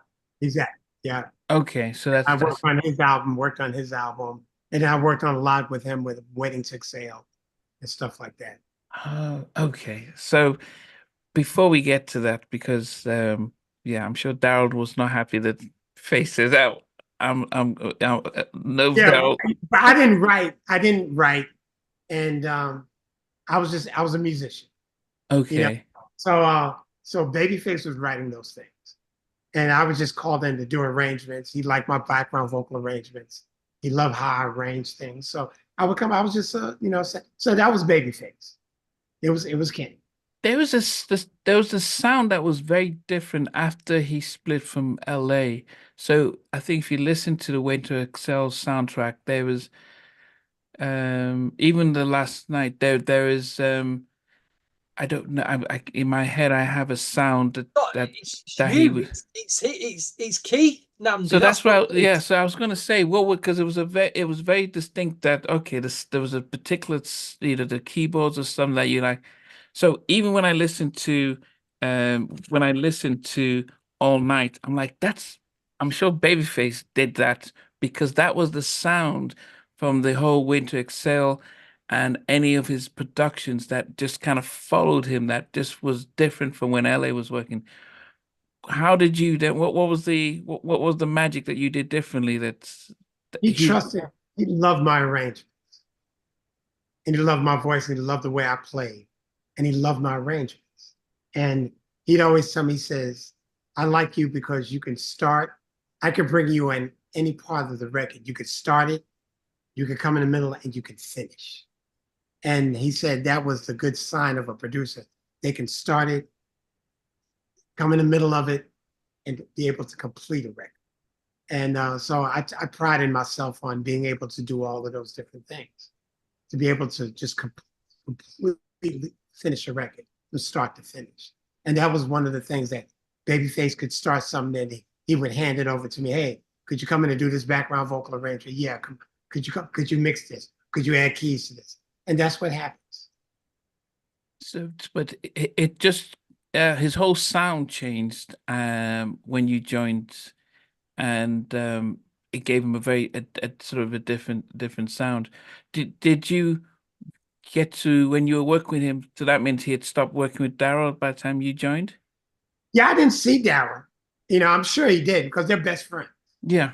So, and Daryl's an amazing songwriter, amazing songwriter. And so I guess, like anybody else, maybe Babyface wanted to step out on his own and sit and find out what he could do. And I understood that. And I learned so much about songwriting from Kenny. He made me a better songwriter because what I learned from him is how he paid attention to detail of the album. And a lot of times in my early days, I would write a song and I'll go, oh, that's the melody. That's it. Okay, we move on. When I got with him, I said, oh, we got the melody. And he would go, okay, yeah, that's cool. But then he started exploring other things. And I was going, but he made me realize, okay, we got that. Let's explore some more. Can we find a better way to do it? And those are the things, those are nuggets that I learned from him about how to really massage that melody even more. The other thing that I picked up from him, lyrically, Kenny is the best about writing about a moment. And I would always write, well, I met this girl here and we did this here and we did this here and we got married. I'm just making up stuff. But when you think about Babyface and when he wrote that song, The Girl in the Life magazine, that he wrote about seeing a girl's picture in the Life magazine, and he wrote a whole song about that moment. That was the thing that specialized me with Babyface, that what he could do. And I sucked into that, how to write about a moment. So he was a master at it. There was a certain, all them records you're talking about there was a certain sound to it. Like you were saying earlier on in the interview about you writing or coming from a place of emotion and romanticism, it was definitely coming through in that period, that mid-90s period. Them ballads, them mid-tempos, they had an emotional wave to them that a lot of people did connect with. So, and like you said, you're the unsung guy behind, we're connecting dots tonight, Andy. I still feel funny saying that, and people would say that. They go, yo, man, Babyface's biggest friend. And I learned so much from Kenny. And he's an amazing Wow. Amazing dude. Amazing songwriter. I call him the George Gershwin of our time. You know, but I learned so much from him. But he learned something from me too. Yeah. And that Waiting to Exhale soundtrack started it all off, that sound as well. Because I remember getting that soundtrack and thought, there's a shift here in Babyface's sound. Yeah. But also, it's similar to what when I hear a Keith Andes, right? I thought, what's going on now? Now it all makes sense. And I just didn't know that at the time. You know what I mean? But now I can define that sound, where it came from, and how, and from what you're explaining, how it was put together. You know? Yeah, because when it's a pivotal time in 90s R&B, that what we're talking about, pivotal. Yeah, you know? because as I mentioned, because Daryl, when I interviewed him, spoke about when Kenny says, you know, I want to do this Waiting to Exhale by myself, and it was hard for Daryl thinking, well, what's going on? But he understood then, and they went and did their separate things. But when you hear Can We Talk and all the Tony stuff, and then you hear what's on Waiting to Exhale, very distinct sound, and so that's where all the songs were different. So, how did you so if I did a poll, which I do every day on my channel on favorite albums, if I put Waiting to Exhale there, it always wins, and it actually even beats Mary's My Life. So if we talk about that very special album, does Kenny write all the songs and says, "Okay, Keith, I need to try melody"? Oh, what's the process with Waking Up? Kenny's writing the songs. He's writing the songs, and I'm called in as an arranger. You know, I play my role. I'm not the producer. He's the producer. So I'm calling where he needs me. Hey, do this, do that. Hey, do this arrangement. You know I was good at background vocals. Hey, do this vocal arrangement. Hey, do this here. And he approves it. So it's his project. But my hands are in it, you know, as an arranger, as a player, a musician, and stuff like that. But it's all those songs, they're Kenny, they're Babyface. So when Ashante Moore is coming in to do Away, what are you doing? Or that was Kenny's doing it. You know, okay. And I may be in the room just listening, you know, and he's turning to what do you think? So I like that, you know, but back and forth. But that's Kenny. He's doing it. Okay, so even when Whitney and Aretha and Chaka and everyone is doing, he's recording them. I'm there. You're just there, but you're not. And then sometimes, if he's out and he goes, "Hey man, could you come in with a background vocal?" and I get background singers and I do the background vocal arrangements for songs and stuff like that. Or could you play, or I'd play or something like that, or oversee mixes and things like that. So a distinct song is Not Gonna Cry. Was that like a guitar or is that the keyboards?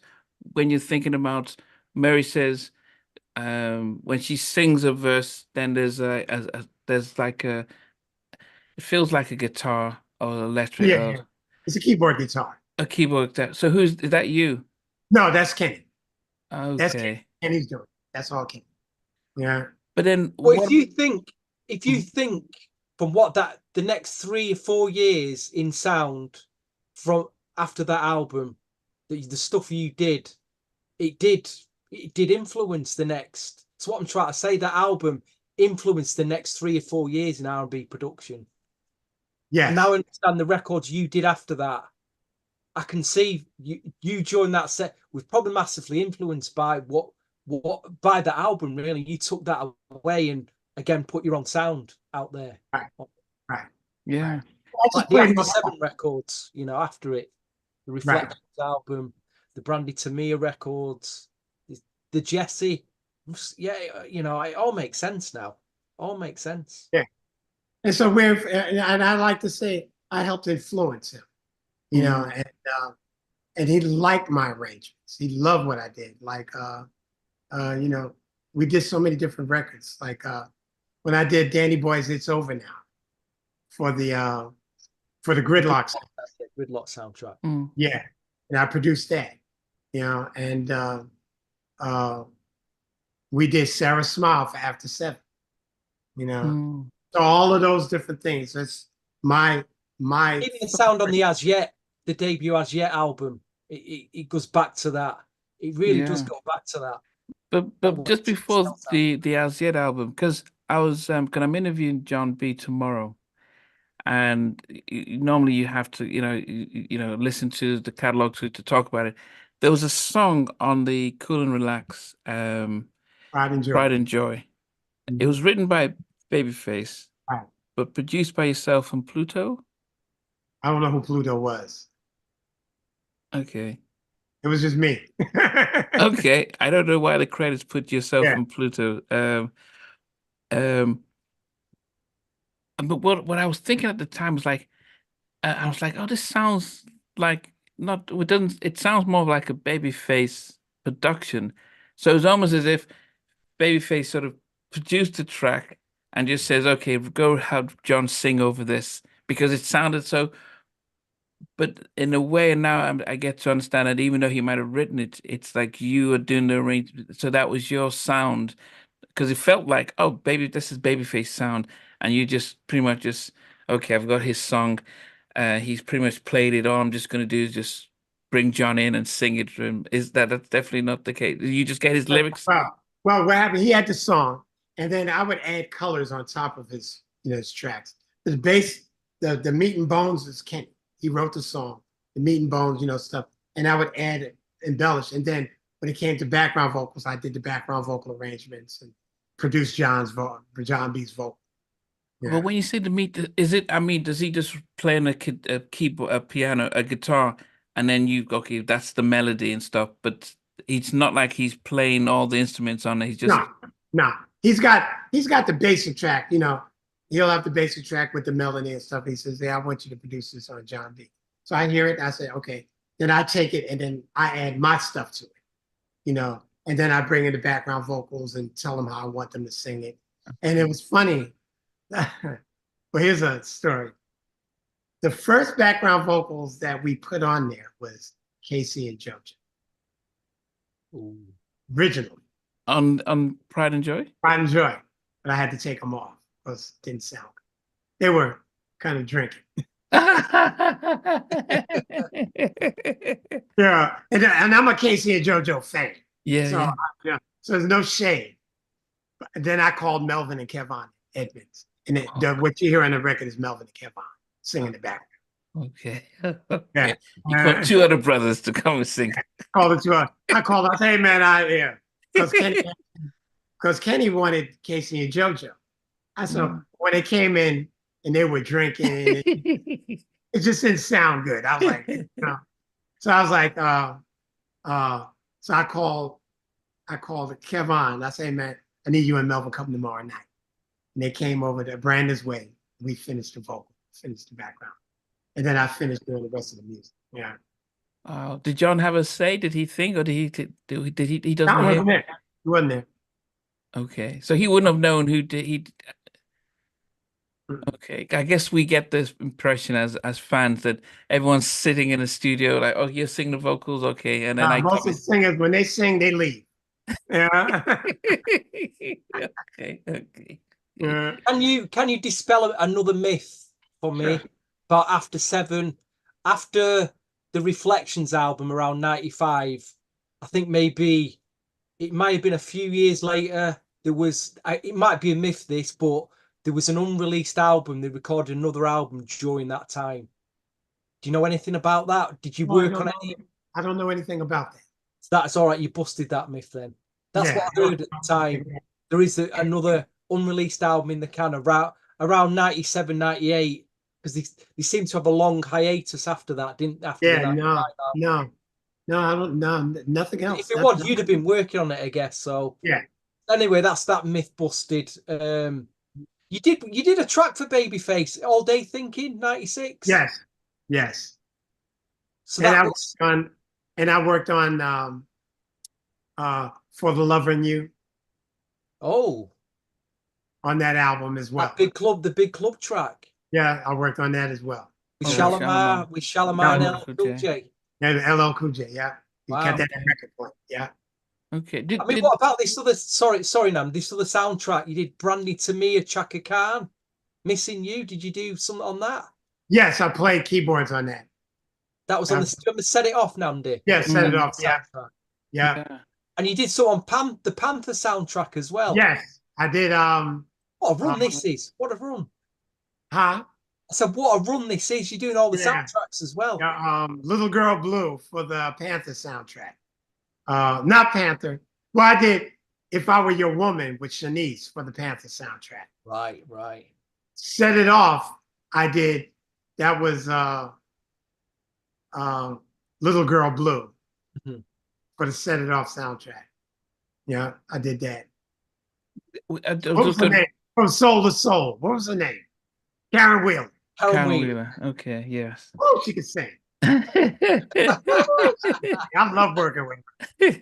Man. Yeah, we had a debate. Believe it or not, mm-hmm. that song they wanted Shaka Khan to do. Wow. And it was Little Girl Blue. That Janis Joplin song. Mm. So if you heard the Janis Joplin song, people would say, how did you get that from that? And but that's one of the records I was really, really proud of, because I transformed that whole record. And people couldn't believe how I transformed that record. But that was the fun of it, be able to make that transformation. All those years of doing sessions and arranging, I put all of that into this one song. And I was very, very proud of that record. Wow. I think just going back to the Cooling You, did you record the original Shalimar? Yeah, so we had Jody, Jeffrey, and Howard. They were all separate. So they appeared in the video together, but at the recording. What's her name? Jody didn't want nothing to do with the guys, and then it was everybody was separate. Oh, were you part of the recording of the Okay, that was some work then. Obviously, that sounds like a lot of work then, recording them all separately. But but they did all appear in the video, and I think I saw. Well, no, not really. They all appeared in the video, but she wasn't with them in the video. She shot her stuff by herself. Wow. And then the other two guys, Howard and Jeffrey, they were together. But she. Oh. There's one live performance that Face did. Yes. That they all three outdoor. It was outdoor. Yeah. Yeah. I saw that. Okay. Yeah. Okay. I'm gonna be very sensitive to bring that up when I speak to Howard next week. But yeah. Okay. What was it like recording Nikki Howard? She was a tortured soul, but the pain came out in her voice. And I remember doing that record, and there was so much pain, because during that time she was dating Gerald Levert, and they were having issues and stuff like that, and she poured it out on the record. She was amazing.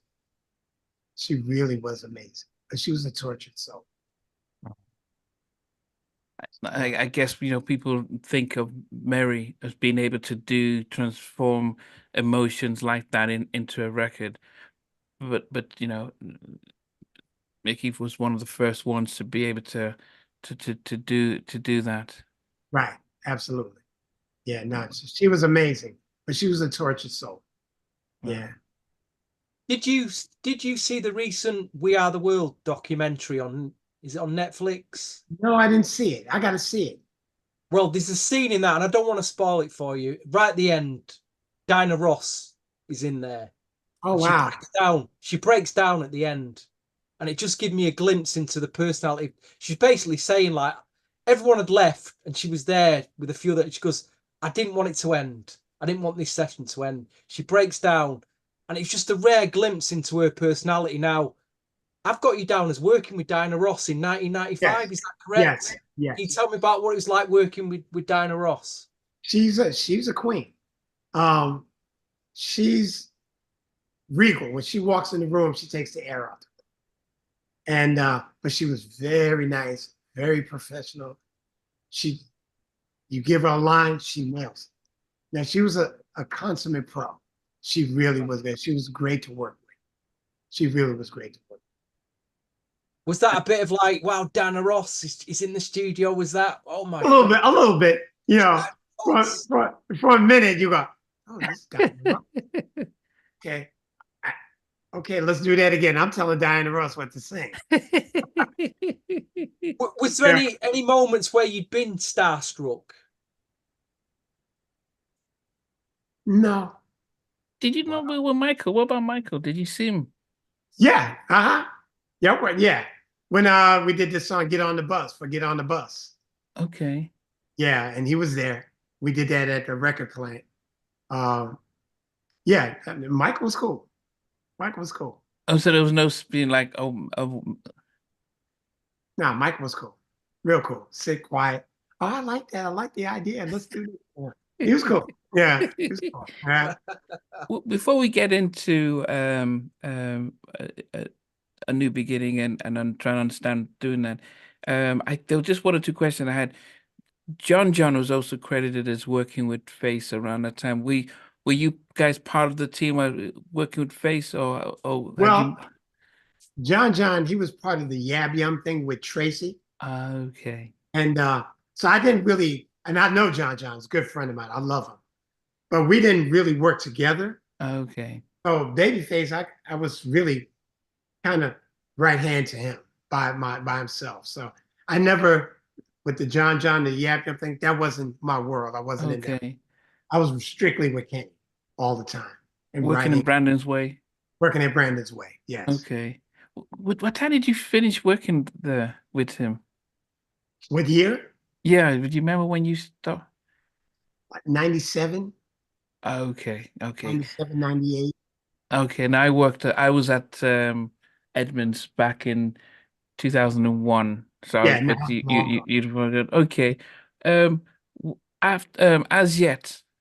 Oh yeah. So I've interviewed all of them. And I'm actually Sean has been to my house when he came visit a couple of months Sean, ago. yeah, that's my man. Sean, yeah, Sean's and he talks about when he was recording his part that he was singing, he forgot the words, he just did that part, and Face says keep it. But what was it? Did you remember the recording? No, and for a lot of the recording, I was a co-writer on the song. Me and Kenny wrote the song. Okay. I came to him with that idea of a song. I was in Florida, and I always tell the story. My ex-wife, it was one of those nights, and so I got up the next day, and the melody. Last night I was inside. It was in my melody in my head. So I went back to the hotel, sat at the piano, and just because this is before iPhones and all this stuff like that. So I wanted to get the idea because if I could play it, I can remember it. And then I went with Kenny to Tahoe because he had a house in Lake Tahoe. And we went there to write. And then we wrote the whole As Yet record up there. And I sat down with him. And when I said, I saw the sun, the moon, I thought it was corny. Because I thought it should change. And Kenny was like, no, keep that. That's dope. So, and then we wrote 3 or 4 other songs. And, but I wasn't in on the recording of it. Oh. So I wasn't in on the recording. Kenny did that by himself. Mm-hmm. It was very rare to see Kenny co-write with anyone. It always feels like he writes and then you do someone else does the music, like LA, but the actual writing, that was almost like he did that. But maybe with Daryl as well. But how was he receptive to have somebody else to work beside him? He's the one. I didn't ask to write with him. He asked to write with me. Mm. And I was honored because he was one of my songwriting heroes. I call him the George Gershwin of our time. Mm. Kenny's amazing. He's one of the greatest songwriters ever. And so for him to want to write, to see what he saw in me as a songwriter, that made me feel good. And it gave me more confidence as a songwriter. Because one of my heroes is saying, no, I want to write with you. Mm. that made me, I said, okay, then I got something. Yeah. And that really gave me confidence, gave me a lot of confidence. But then when Last Night becomes a big hit, does it surprise you? Yes. I didn't know, I was in New Jersey at the time. I didn't even know the record was out. And I'm on a, with ex-family, and we're on a bus trip. And I hear one of my friends, one of my cousins, hits the cassette, and that song is playing. I'm going, what? Who's that? I said, that's I wrote that. And they said, man, it's the #1 song in the country. I didn't know. What? I didn't know. You didn't know it was going to RCA were going to record That it? record blew up fast though, didn't it? That just Blew up blew fast. so fast. Yeah. But the thing is, I didn't watch, and I still don't, I didn't watch the charts. I do the work and I move on. And a lot of times people would watch and see what was going on. I never did that. I always said, okay, I did that. Let's keep moving.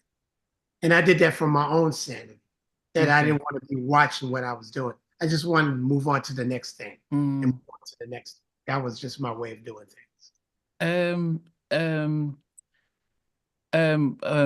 Mike from not Mike, Nate. I saw in an interview he said that he was at home with his family, then he heard the track, and he thought somebody had cloned Boys to Men. And when he saw it, he thought that Mark Nelson had found the secret formula and that Boys to Men were going to be finished.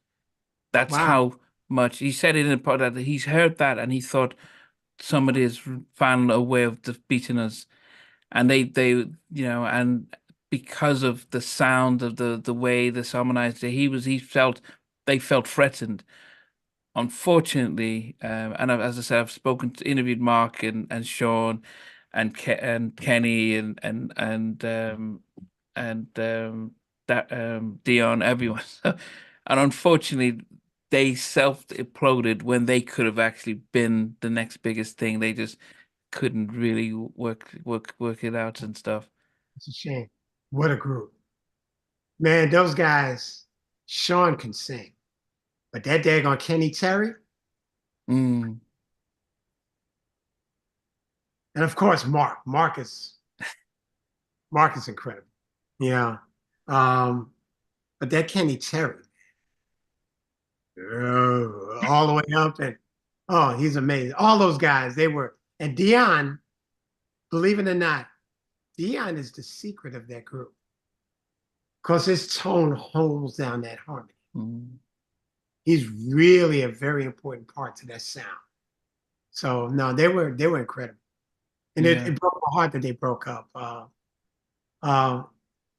When we go into my album, I got a story about that. The song All Night. Yeah. Oh yeah. There's a story behind that with that. Okay. Well, so just before we get into the albums, as the CV, was there anything before we jump into? Yeah, there was an album released. Well, it wasn't actually officially released around 1997. Again, from a UK soul collection point, because I remember a lot of us in the record stores were anticipating this album. She'd been signed to RCA. We'd all bought this promo record called So Good. A lady called Erica Yancey. Do you remember working with her? Oh, and we was like, where's the album? And then the album sneaked out. The RCA let some copies sneak out. And we were spending ridiculous amounts of money on this to get hold of this album. It turns out you worked on a track on it. Erica was bad. As a matter of fact, I just heard from Erica on Facebook about 2 months ago. Wow. We re-engaged. But Erica, she was a young girl. There's a song, Can I Keep You? What was this? Can I keep you? Yes, that was Can I keep you? Can I keep you? Yes. She sang her face off.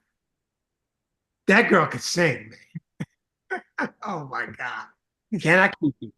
Erica Yancey. For her, a great, unbelievable talent, but just didn't take off for her, did it? It didn't take off. She was bad. You'd love that album, Andy. I'll have to dig it out for you. You Oh worked yeah. with Eternal in the our girls Eternal in the UK. Yeah, yeah. That was fun. When they were a duo. Can you Yeah, they remember were a that? duo. Yeah, yeah. Yeah, I forgot all Did about they them. fly over to the States for that, or did No, you? they came here to the States. Wow. They came here. Yeah, and I they were love fun. them. They were fun. They're so missed Eternal. Hmm. They're like national treasures in the UK. Yeah, no. And But then I want I've to got you talk down. about. There's two people I want to talk about. And I know I don't want to take over. One is BB Wine. Okay. Of course. And I worked on BB Wining's album. And he called me to write, and we wrote 3 songs. And we demoed them. But I never demoed songs. I had a studio. So I'm going to cut them like a record. And so we cut him so he could get to EMI to get approval that they wanted to do it. So Love is the Reason, and Love is the Reason, and the other one is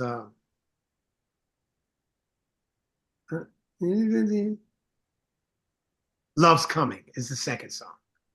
And we cut those 2 songs, and they approved it. So BB calls me up and says, okay, man, I'm gonna come back and I want to redo the vocal. And I'm saying, yo, dude, your vocal is dope. You don't need to redo it. Nah, I gotta do it. I can do it better. So he comes to my studio and he sings. And because I comp vocals, he sings. And so he's in the back talking to a friend in the room. So while I'm comping the vocal, every time I pull up the old vocal, the demo, he goes, oh, yeah, I like that line. And then I pull up a demo again. Oh, yeah, I like that line. So finally, after like 4 or 5 times, I said, dude, that's the demo. Really? I told you didn't need to re-sing it again. So I don't need to sing the second song? Nope. And look, BB Winans, 1 or 2 takes. Mm. Wow. He's one of my favorite singers, man. Oh, he's incredible. Incredible voice. Oh my God. I love BB Winans. I'm a BB Winans fanatic. Yeah, I do. And then I got Deborah Cox to sing the backgrounds. Wow. And he wasn't sure about that because, well, whatever. I said, nah, trust me on Deborah. And then when he heard it, he was like, woo! So Had she come out? She had come out. But BB, he has his way, he has his background singers that he wanted to use. And I told him, I said, nah, I already got somebody to use Deborah Cox. And he was like, he wasn't sure about it until he heard what I did with her. And he was like, oh my God. He said, you were right. And Deborah could sing. Deborah could sing. Yeah. It's strange because I think when he was with his sister as a duo, they really stepped out of the shadows of the family and really internationally they were really big. I mean, I don't know how big they were in the States, but internationally they were really celebrated really big because it was, brothers and sisters singing inspirational songs. So they weren't singing gospel, they were singing very similar to A New Beginning, kind of. I'm trying to think which song it was, but I think there's one of the songs where it's one of your duets that you were singing with TJ. I felt it was like it could be a gospel track, but you throw women in there and stuff like that. But we're going to go to it. I'm not going to spoil it. So at least that we really studied the album stuff. Thank you. But that was what BB and CC were like. And so I'm sure the church were like, man, these guys, man, they're selling out. But it was like, look, you needed to spread joy and positivity, which is like your album is, where and I think that was their secret weapon. But I don't know how it was when they went their separate ways, whether as a solo artist, whether he had the same reach, especially when you were working with him. Right. Yeah. I think it was the promotion of him. We made a great record, and I love that record. And In Harm's Way was on that album. Bunch of records, and I think it just got lost in the sauce of promotion. And EMI was going through a turbulent time at the time. And you lose A&R guys, and this one moves out, so it lost its focus. but I'm very proud of those records. Mm. I'm very proud of those BB records. And yeah, very, very proud of those records.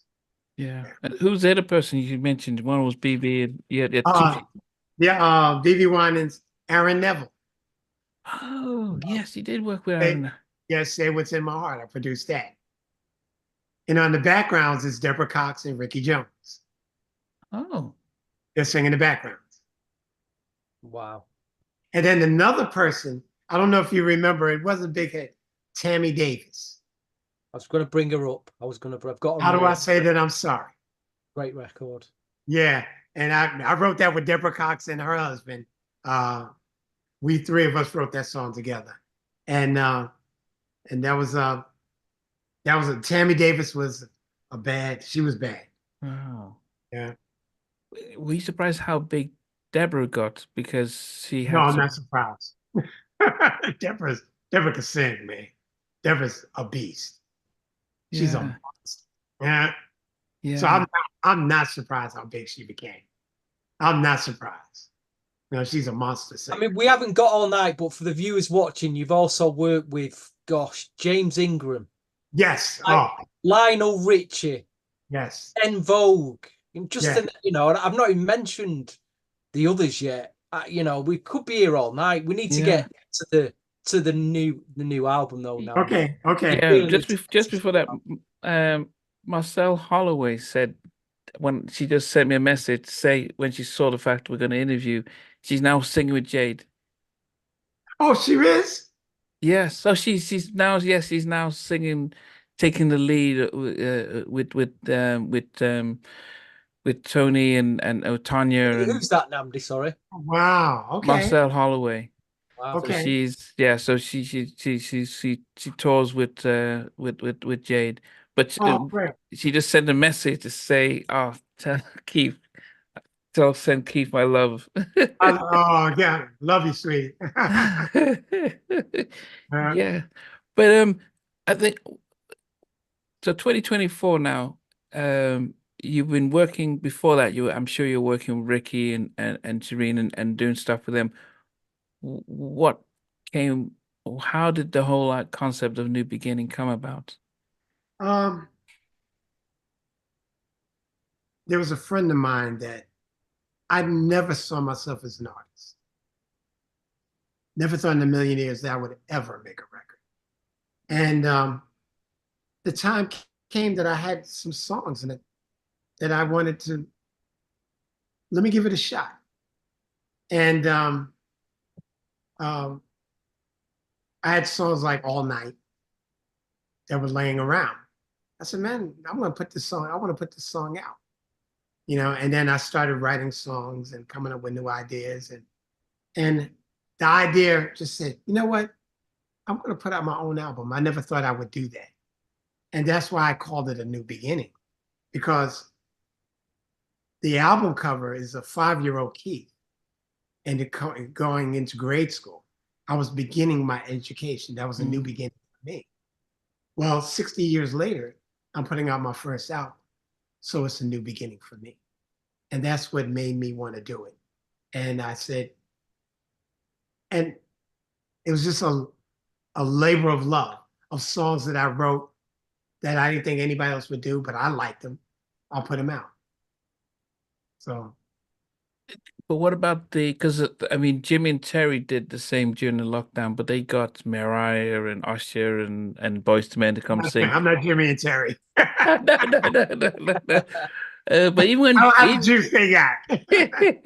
even when Babyface did his Girls All Out night, he got females, other people to co-sing with him. So I'm wondering, you had these songs, did you not think to reach out to some of your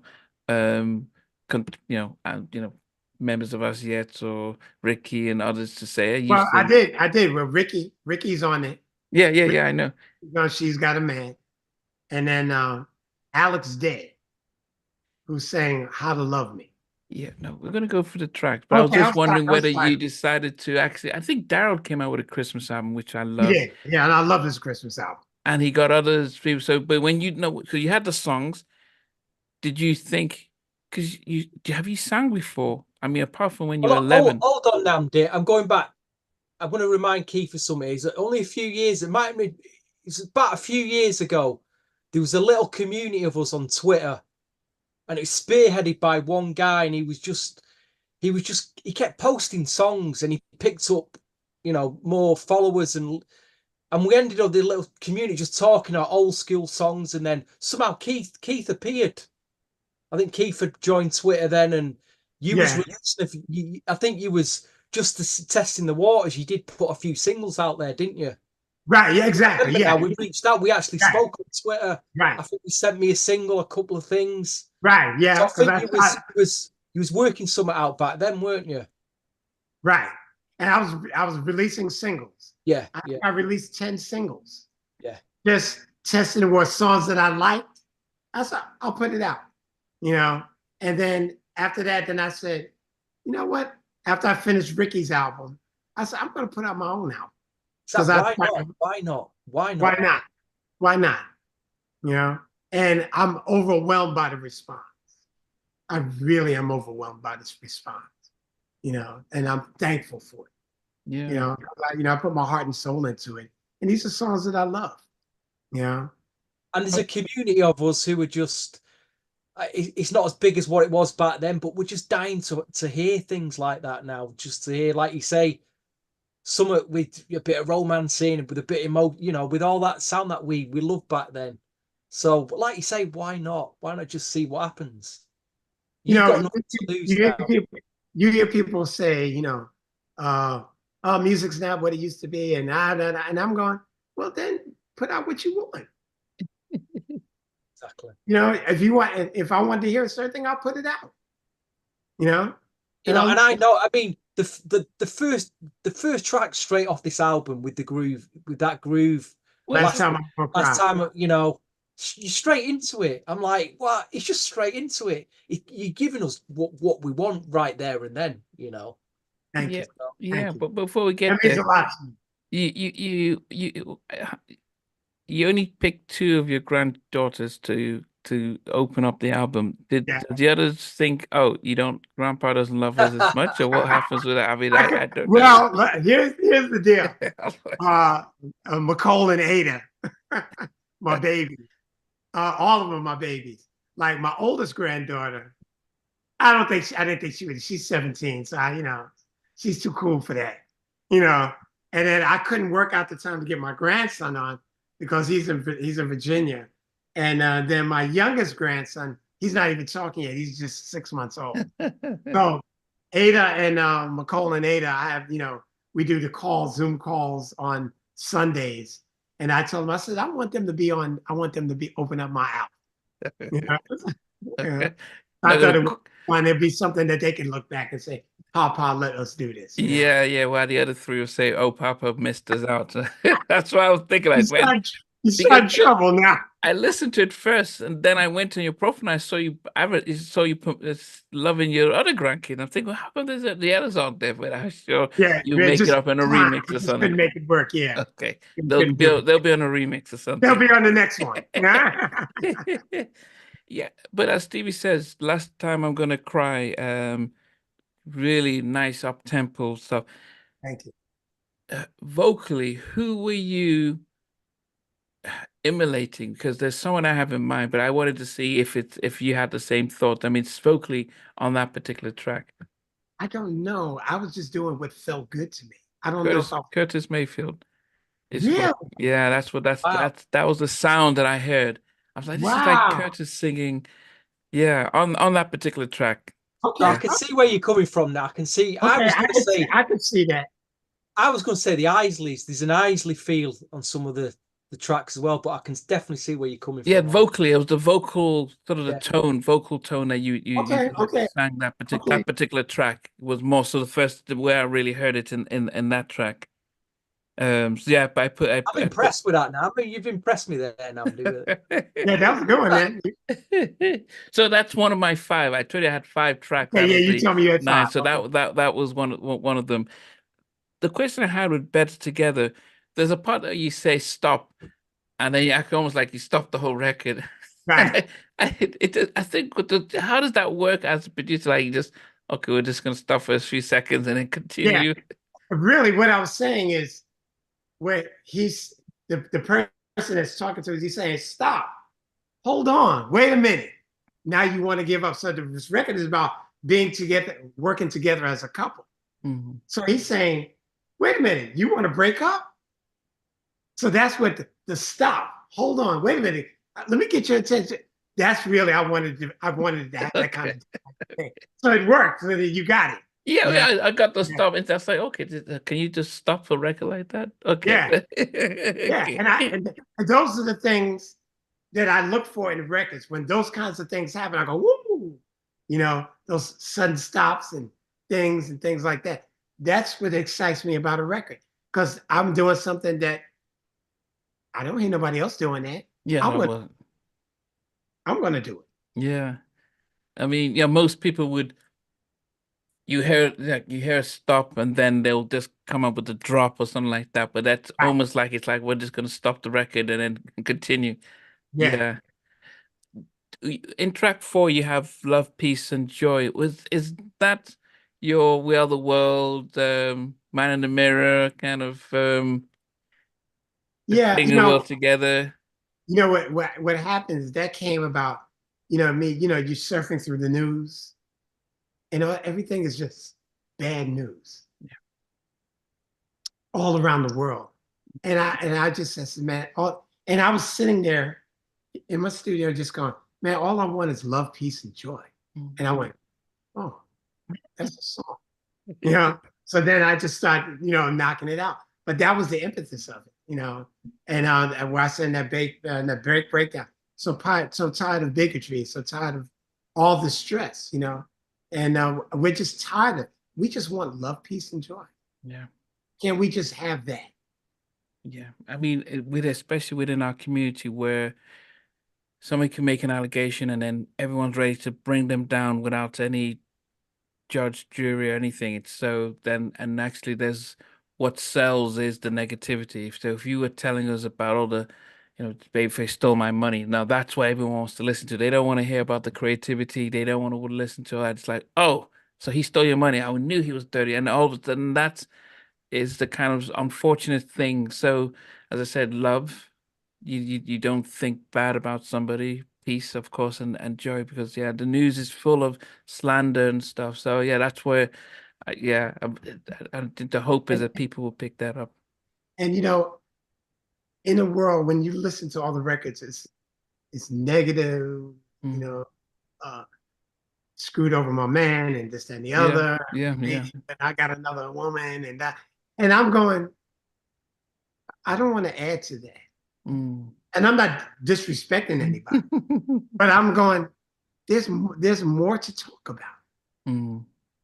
There are other things to talk about. Love, peace, and joy. We're better together. Mm. Yeah, everybody wants to break up. Why don't we fight for our relationship? Yeah. We're better together. Mm. So I wanted to talk about those things. Yeah. I wanted to do something. I wanted to stand the world on its head and give them at least think about it. Mm. And that's one of my favorite lines in that record, Love, Peace, and Joy. A simple gesture of kindness can help ease the pain. Mm. And I see where I go to Starbucks and you see somebody and I just walk in and go, hey, how you doing? Good to meet you. Hey, I like the shoes you got on. How's your day going? And you say, well, oh man, thank you. How that simple gesture of kindness. And I'm going to tell a story. I was living in Atlanta, and this is what brought that to my mind. I was going into a racetrack, buying a cup of coffee early in the morning, and a lady comes in. I held the door for her. She gets coffee, and I just kind of chatted with her and told her I liked her head wrap. I said, I really like your head wrap. Looks nice. Da, da, da, da. And I come out, and I'm at the gas pump pumping gas, and that same lady comes up, and she breaks down and starts crying. And she said to me, I thought about taking my life today. Jeez. And she said, but you spoke to me and you talked to me and smiled with me, made me rethink. And now I'm going to get emotional about this. that's part of me writing this song. I reached out and just gave her a hug, and I told her, I said, no, we need you. Don't do that. A simple gesture of kindness. Now, what if I was a jerk and just treated her like garbage? She might have taken her life. But because I had a simple gesture of kindness, just showed some love and some decency, we saved a life. So if everybody just took the chance for a day to do that, be kind to somebody and speak to somebody and smile, hey, how you doing? Hold the door for somebody. We can make a difference one person at a time. And that's the whole idea with love, peace, and joy with this song. Yeah. I'm sorry, I didn't mean to get on the soapbox. No, goodness, no. It's really important to me. Yeah. We got to make a change in the world. We do it. Mm. Not the government. We got to do it with each other. It starts with, Yeah. As I said, it's the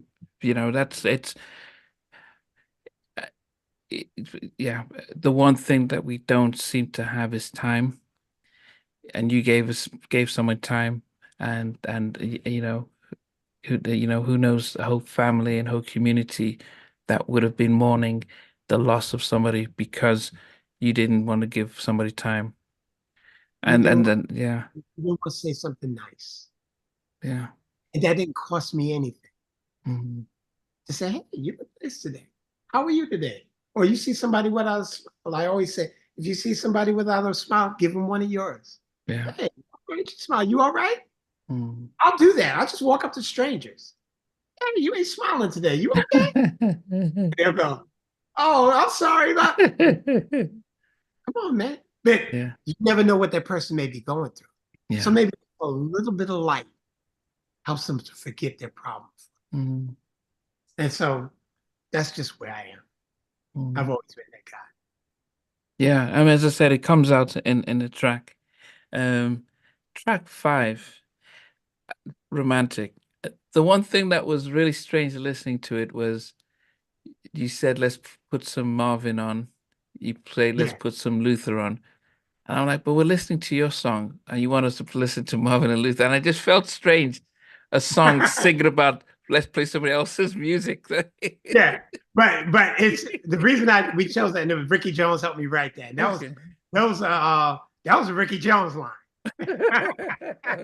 And I loved it because all those old school records, when we want to get romantic, we put on Marvin Gaye. We put on Luther. Keith Andrews don't have no records out. This is his first record. So we put Luther on and we put Marvin on. And so that's why we chose it. That was a Ricky Jones line. Well, I think the next track you do get Ricky to feature on it. She's Got a Man. Got a Man. What was the sort of the vibe of that particular track? I had the track, and then Ricky started singing, she's got a man, I got a woman. And I was like, okay. So I said, let's go with that. And so I was looking at it as, what kind of man would I be if I let her go free? She sees this beautiful woman and she's hitting back at him. And man, she's got a man and I got a woman, I'm thinking about some alibi. How can I give up? But then I come in as a social conscience and go, hey, wait a minute. You don't want to do that. So I thought it was a fun record to do. Yeah. You could see the fun in that, and I guess that's the joy of being independent. That you can have fun on a record and let people vibe off of that. Absolutely. Yeah. Now, so here's the second one of my 5. Ain't No Way. Mm-hmm. And I'm listening to it, and it felt as if you were singing, and this is it reminded me when I was telling Elder Barge that when he sang All This Love, and the time he sang at a massive church, and he changed some of the lyrics, and it felt as if that was what the original song was meant for. But then, you can't, to sell it, he said it was about a woman. And I listened to Ain't No Way, and I felt as if actually that you were singing about it felt to me like you were singing, it felt like you're singing to the Lord, but then we're just going to ground it into as if you're singing it to love a female and stuff. But it felt bigger than just one woman, like the whole everything. There's no, and I'm thinking, wow, that seems too much for one person. But maybe I was wrong, and I don't know. As I thought I would ask you, I love the track. No, and it was about I'm a hopeless romantic, and so yes, it was about a woman, but I like that concept that you said I was singing to the Lord, so you could use it that way too, and I didn't think about that, but it was about Ricky and I wrote that again, and about this woman. I need you to know you're the food to my soul. You're the light. You're the life that never gets old. Yeah, and that's a love that I can't live without you. Ain't no way I can live without you. So I think we need more songs of that on that nature. That hey man, relationships takes work. Yeah, we argue, fuss, and fight about different things, but you know what? I don't want to live without you. Ain't no way. I need you here. So that's really what the essence of that song was about. But I like that concept that you're talking about from the Lord. That's really great. Well, one of my favorite tracks by R. Kelly on the R album was not My Whole Life. That's Genuine, but it was I've been looking for love in all the wrong places, and it's very similar. But when it fades out, he says, "Thank you, Jesus." So it was almost as if you have this image of him singing about this woman. It's like, wow, this took see this, I've searched everywhere. But as the song was fading out, he just says, "Thank you, Jesus." Like, oh, so that was the trick. He was singing, and that's when I listened to this. It just brought me to that, like, well, yeah, because you're saying, well, my soul, my stuff. I said, well, I mean, yes, there's love, but the kind of love you guys were singing about seemed too much for just one person, and that's where I'm thinking, okay, you're food to my soul, and you're everything. I'm like, okay, maybe that was the concept behind it, but as I said, that's how I saw it. But that's a great concept. Now, that's a great concept, man. Yeah, and I didn't think about it like that. But we were writing. It was about a woman, about a relationship, and I'm big on love. Yeah. And I'm big on relationships, and most people give up too easily in relationships. They don't want to do the work to really make it work. And I went through divorces, so I'm not excluding myself. That we have to work harder at. So Yeah. Um, all night. So I'm listening to it. I'm thinking, do. I was like, oh, Babyface must have come in, written a song, and then you just sang, and then I'm listening to the harmonies in the background. I'm thinking, who's singing on this? Because you just have your name by itself. But I'm like, and I think, wow, this is what we missed from the 90s. When I talked to the guys from Uptown Records, they were, they had the backgrounds, they had all the backgrounds and made the records, and now the songs today we don't use background vocals, and it's almost as if it's just one straight line, but we don't realize. So when I'm listening to this, I'm hearing I'm hearing all that stuff. I'm thinking, whoa, did you write it with a group, and then they so let's hear the story about that All Night. song was written for As Yet. It was written for this second album. Me and Ricky Jones wrote that song. That's As Yet, myself and Ricky Jones on the backgrounds. Makes sense. I'm thinking, wow. But then they got dropped. Nothing ever happened. And I went, I want to put this song out. And so I put it out. I sing. Okay. I'm thinking, I'm like, you're also because you're a good Sounded vocal like an As Yet track to me. Yeah, I was thinking you're a good vocal arrangement, but there's was- no way that you It could was have. written for As Yet. And as a matter of fact, John McClain, because As Yet at one time was signed to DreamWorks. After they left LaFace, they went to DreamWorks. And they had cut it out. And John McClain said, "Where's the guy that wrote your last hit last night? You ain't get a song from him?" So then they called me. And that's when me and Ricky, we wrote all night. And they came in, they sang it. But then they got dropped and everything else, and that song just lingered. And then when I was putting my album together, I was doing all these other songs, I came back, I said, I'm gonna do that song. I'm gonna do that song. So I added backgrounds and added some other things to it musically. Put it out. I thought it was a great song. Someone at that label should have put that out back then before just put that out as a single, the lead off. Might have been very different for him. Very different. Right. Unbelievable. So this goes back to the Win to Excel question. So Face had nothing to do with the track. On what? On All Night. No. Because as I said, the sound is very reminiscent of when you join in. So it was like, now there's no how Face must have written something because that sounds just so much, but that was the sound, that was the source. Because I wrote Last Night. Yeah. So that was the answer to Last Night.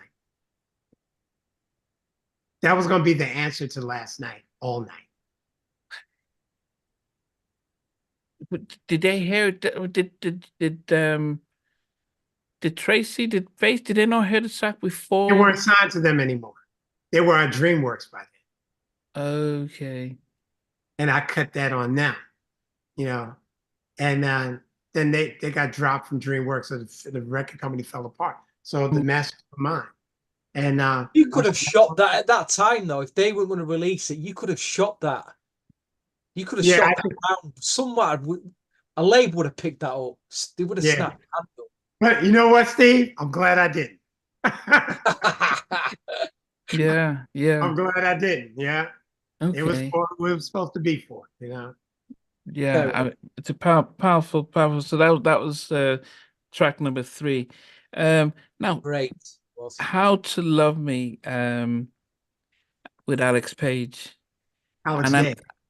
Oh, sorry, Day. Yeah, sorry, Alex Day. And I'm listening to it, and I'm thinking, you know, what does it remind me of? Kelly Price. And I think what was missing, I was thinking like that's the Kelly Price, not R. Kelly, Isley, Ron Isley kind of track, because it just felt like she was telling a story, and I was waiting for the mail to come in and answer back and stuff. But outside of that, that would gave me the drama of what made that song big. But that just gave me that sense of, okay, what's going on? Something must have gone wrong for her, and she's telling her story and stuff. What was the story behind writing that?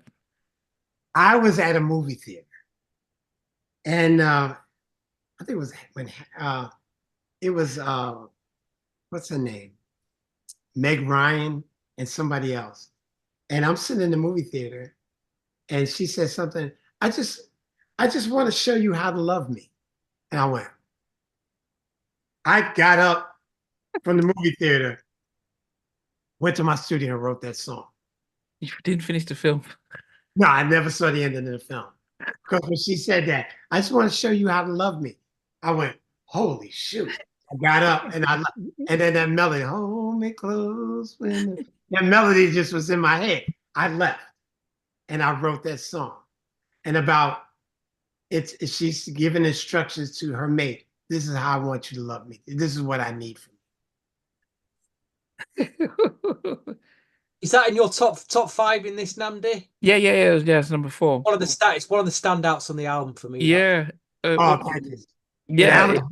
And Alex Day came in and I gave her, and she sang her face off.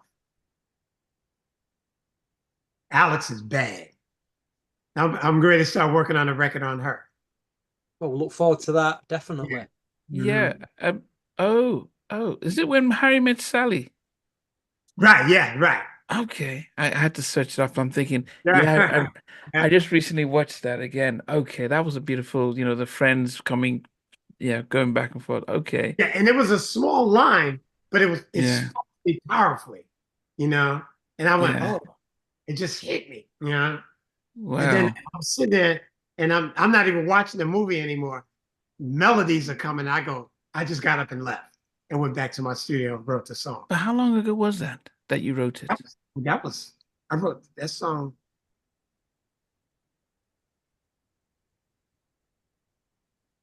When, 2003, 2. Wow. And the reason I asked that is because a lot of the production, especially the 5 songs I picked, felt like they were a throwback to when R&B was dominating the charts, that type of 90s where we chorus the production. And it's very rare that we're getting people releasing new music now that are brave enough to go back and say, let's just stay in this sound because it did well for us. And there's That's a why. lot of nostalgia. That's And why. so I'm listening to these songs. I'm thinking, wow, that just takes me back as if this was just released in 97, 95, 96, which is really good. Um, but also, as I said, such a memorable track with that. How did you pick Alex to do it instead of, what made you just pick her? I met her through Ricky Jones, and she was singing background for Ricky, and I said I need a female singer, and Ricky says I got the girl Alex, and she came through, and I taught her the song, and I did the backgrounds with her and all that stuff. And she knocked it out the park. Yeah. Yeah, and then it's just basic. The guitar, that's Jubu, John Jubu Smith. What? From out in the Bay Area, the Yeah, Tonys. yeah, that's Jubu playing guitar. Wow. Goodness. Yeah, he's one of the best. He's one of the greatest. Yeah, yeah. Wow. And I just knew it was a strong song, and I loved that song, and I just sat on it. And then finally, I said, I'm putting it out. Now I added some more other things of productions and just to kind of update it because a lot of stuff that you're hearing it now wasn't in there before. So I added it, replaced some drum sounds and different things like that. But the feel of the record, I love. Yeah. Yeah, no. And then the final one, What Used to Be. I think one of the things I'm listening to it and I'm thinking 2 people that I came to mind that probably could have sang this song. The first person that came to mind was Lionel Richie. And then when you started off, and then when you get into the chorus, I'm thinking actually, when is it? I don't know if it's the keyboard is playing. I'm thinking I can see Michael jumping on it here, and when Stevie talks about "We Are the World," and I remember when Lionel was talking about how he and Michael were coming up with the concept of writing it. I felt like that felt, as I say, I think Lionel would have been. I could just see him on the piano singing that track. When did you come up with that idea for the track? That song came, I was living in Atlanta. And the writer that I grew up with in Ravenswood Housing Projects in New York, Tim Harris. We wrote songs as teenagers. He's a great lyricist. And he came down to visit, and I just started talking about my mom. And how I was missing my mom. Mom had passed away, and I missed her. And I was telling the story about, pouring 2 cups of coffee, where after my father passed away, she would get up every morning with my dad, make coffee for him. They would sit in the morning before he go to work every day. Wow. And so after his funeral, I spent the night at her house. And that morning, I get up and she's making 2 cups of coffee. Now, at the time, I wasn't drinking coffee. So I said to her, I said, Mom, who's this other cup of coffee for? And she went, oh, I said, I knew it was my dad because she used to get up every morning and make coffee. So I was telling him that. So he wrote the lyric. He just wrote the lyric, and he handed it to me. And I had a piano, and I sat at the piano, and just the melody came as I'm just reading the lyric. I'm writing with the tape recorder going, and that song just wrote itself. Just me at the piano, me singing his lyric, and with my melody. Wow. And it wrote itself. And my son, at the time, he was sitting over in the corner. And when I finished, I turned around, he's crying. And I said, what's wrong? And he says, Dad, because I was gone away from music for a while because I became a single dad. So I had to raise my kids. And so I took off 12 years just to be a dad. And he said to me then, we call him Tricks, but Keith, he said, Dad, get back to the music.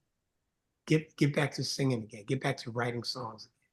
And that was the beginning of me getting back into it again, because I was just being a full-time dad. Wow. So that's the story on that song, What Used to Be. So that song is really about my mom. Wow. Missing my father. Yeah, it is really, you can really, that it's emotional, and as I mentioned, I just saw Lionel behind a piano singing, but because the song, and when I think about that We Are the World, it's because the song was just bigger than just putting it on. It just felt like a big song, as well.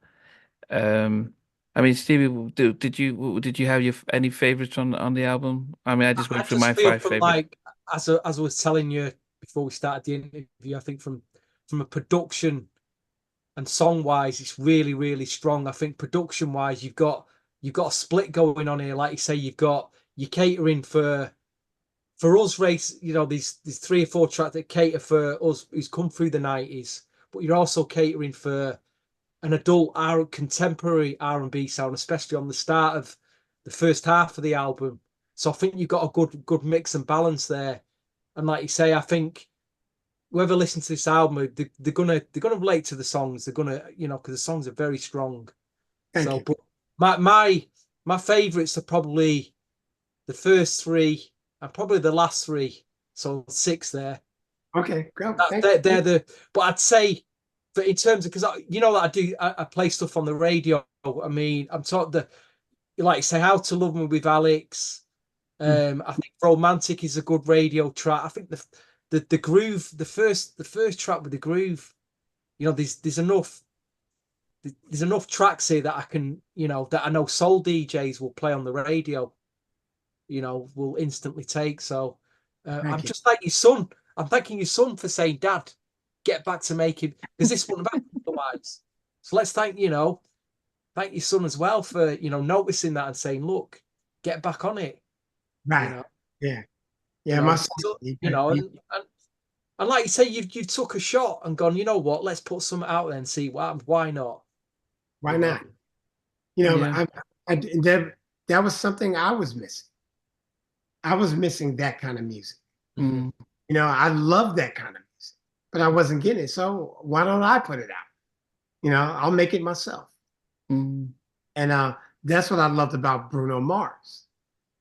Because Bruno Mars he took a step back in time.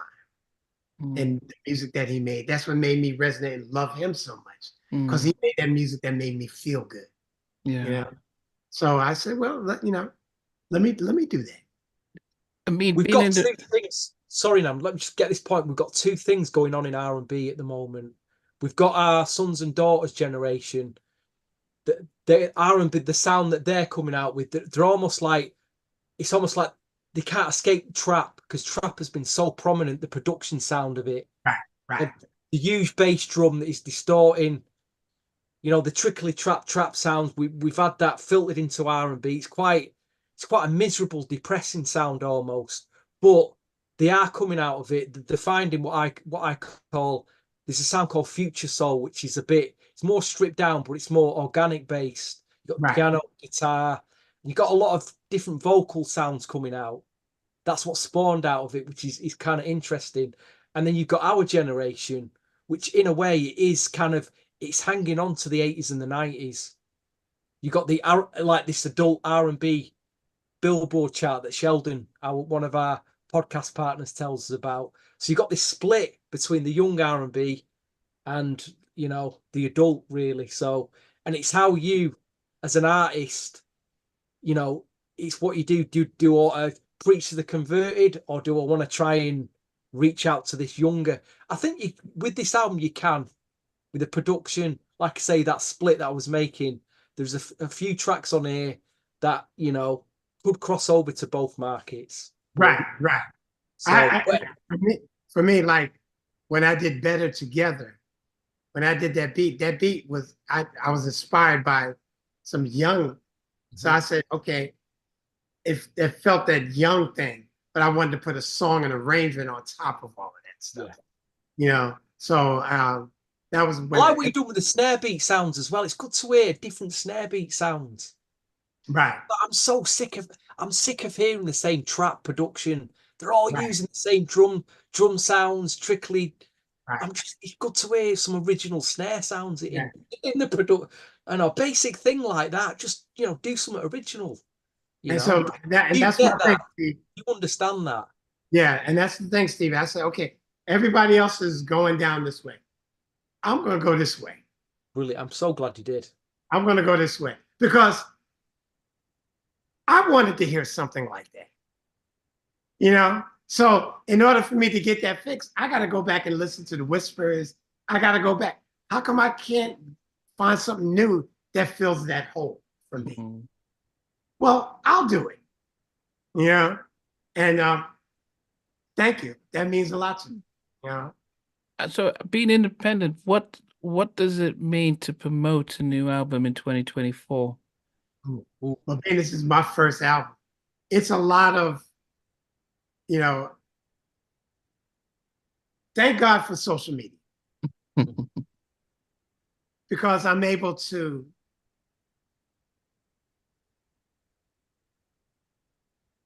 I've learned in this phase in promoting. 9 times it's not necessarily about the music, but it's about you. Me. Do they like you? Are they interested in you? So yeah, I can say, oh, I'm 60 and nobody knows what cares. No, because I work with young people here in the Orlando area all the time. And they're like little brothers and sisters. They come to me for advice, loving the music, loving it. So I'm saying, oh, all my kids are young. So it's about relating to them, but uplifting and giving them something. I remember on my song, My Brother, the first song I released, and there was a young guy. He said to me, he said, I heard the song, it ain't really my kind of thing. And I said, okay, I understand that. I said, I'll see you in 10 years. And so he said, what do you mean? I said, so about 3 or 4 months later, the same guy calls me. He's in a phone crying. And I'm going, what's wrong, man? He said, man, that song, My Brother. He said, me and my brother were at odds. And I sent them that song. And we both cried. Thank you for that song. And I said, you're 9.5 years early. Sometimes you got to give people what they need. They just don't know they needed you. Mm. And so that's my mindset. Hey, this feels good to me. I'm going to put it out there. Hopefully you like it. And if you don't, that's okay. Mm. But I'm going to be true to who I am. And that's all I can be. But then also, what does that mean when it comes? Because you come out with a beautiful album, A Labor of Love, but then it is, on one point, something as beautiful as this is up against hundreds of different albums that some are good and some aren't as good. But because they're saturated, and we're not listening to the radio to listen to our music or having to watch MTV. It's pretty much what TikTok, Instagram, and YouTube, where we're watching videos, we're listening, and then we're moving on, we're consuming it quick on to the next one. On one case, I guess if there's no pressure on how well it does, then that's good, because it means you could take your time, labor of love, put it out there, some nice videos, and let it simmer. But if there's that sense of, okay, I need to recoup the money I've spent on making this, and I need to, try and see if I can get it charted, then that's when it becomes like, okay, where that might be the frustrating part, because you want to see the impact. I mean, for you, what is it? It's for me, Rick Rubin. I heard Rick Rubin say something that changed. And he said, what you just talked about was commerce. What we're making art. And when I'm making art, I'm not concerned about commerce. Mm. Even though now most people will sound crazy to say that. But for me, I want to make my art. Mm. And it's for who it's for. And those that love it, thank you. Those that don't, I understand. Because there's a plethora of other things out there. But I'm going to be, all I can do when I look in the mirror at myself, I can be true to who I am. Mm. This is my heart, and I'm going to lay my heart out there and do what makes me feel good.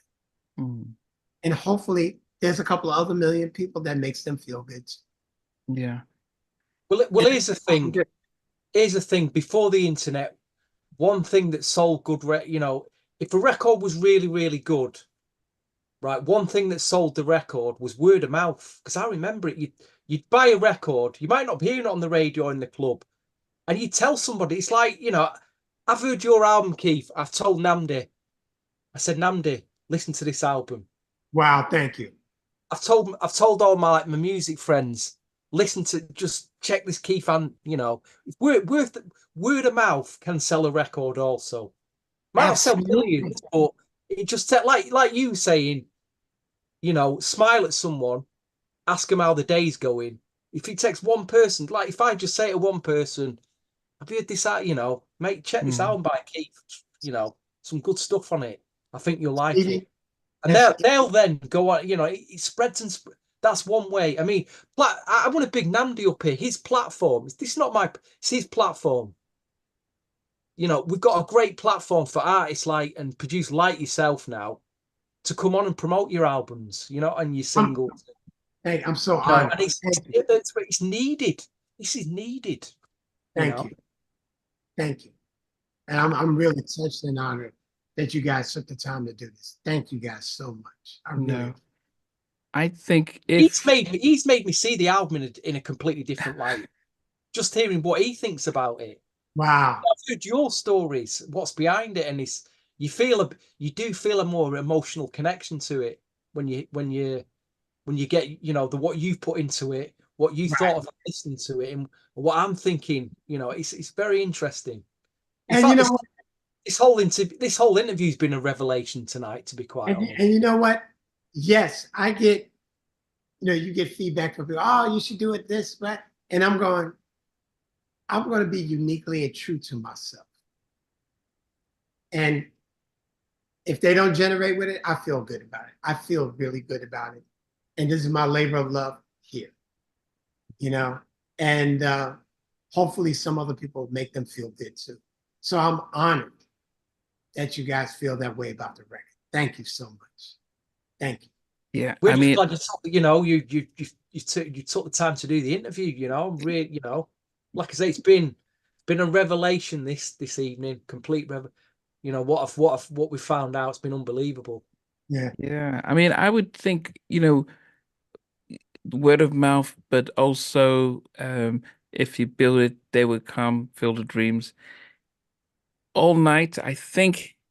I mean, all the songs are, as I say, I've got 5 favorite songs, but I think there's something about how that song still resonates to a lot of people from last night. And if it's the story of the sequel, if you could invest in trying to get something visual that can almost portray that, I'm working on. I can see how that itself will just simmer and just really leak out. People are like, what's this? What's going on? Because it's really like, well, you hear As Yet, but I didn't realize they were on it. It was like, but I knew it was like, this just seems. I thought you were just doing your vocal arrangements. I'm like, wow, this guy was really good at his production. He's created a choir. It's a very powerful. It's a big hit record. It's a big record. That's on this album, which I think could really open the doors for some of the other things, because it's different, and it sort of connects the generation of people who love this music to what they remember. So that was I'm looking and thinking, okay, that that's a great idea. Although I love Ain't No Way, I think to me that's probably my favorite, and then followed by How to Love Me. But I think of the biggest song on that album is All Night. I think it is a major label record that's on the album, and I think that's the one that does open the door that gets people saying, "What's this?" Well, But I'm gonna when I do the video, I'll send it to you first for your approval. you know, Sean is cool. I'm sure he'll fly down to feature in it, and I know Kenny has rebranded as yet, for the with a new Yeah, I set of saw people, that. but I think Sean, yeah, but they need to hear somehow your story about the record, about it being the sequel, has to come in it in some way, and even if you have an animator do it like Tupac's Do for Love, in a way, we just need to be able to have that story being retold. So I don't know. I can. You just gave me an idea now, when you talked about Sean and Kenny and them. I gotta find a way to pull them together to do a video. Yeah, Sean. I know Sean. I mean, as I said, he did when he saw the fact that we're doing an interview. He did like it and stuff.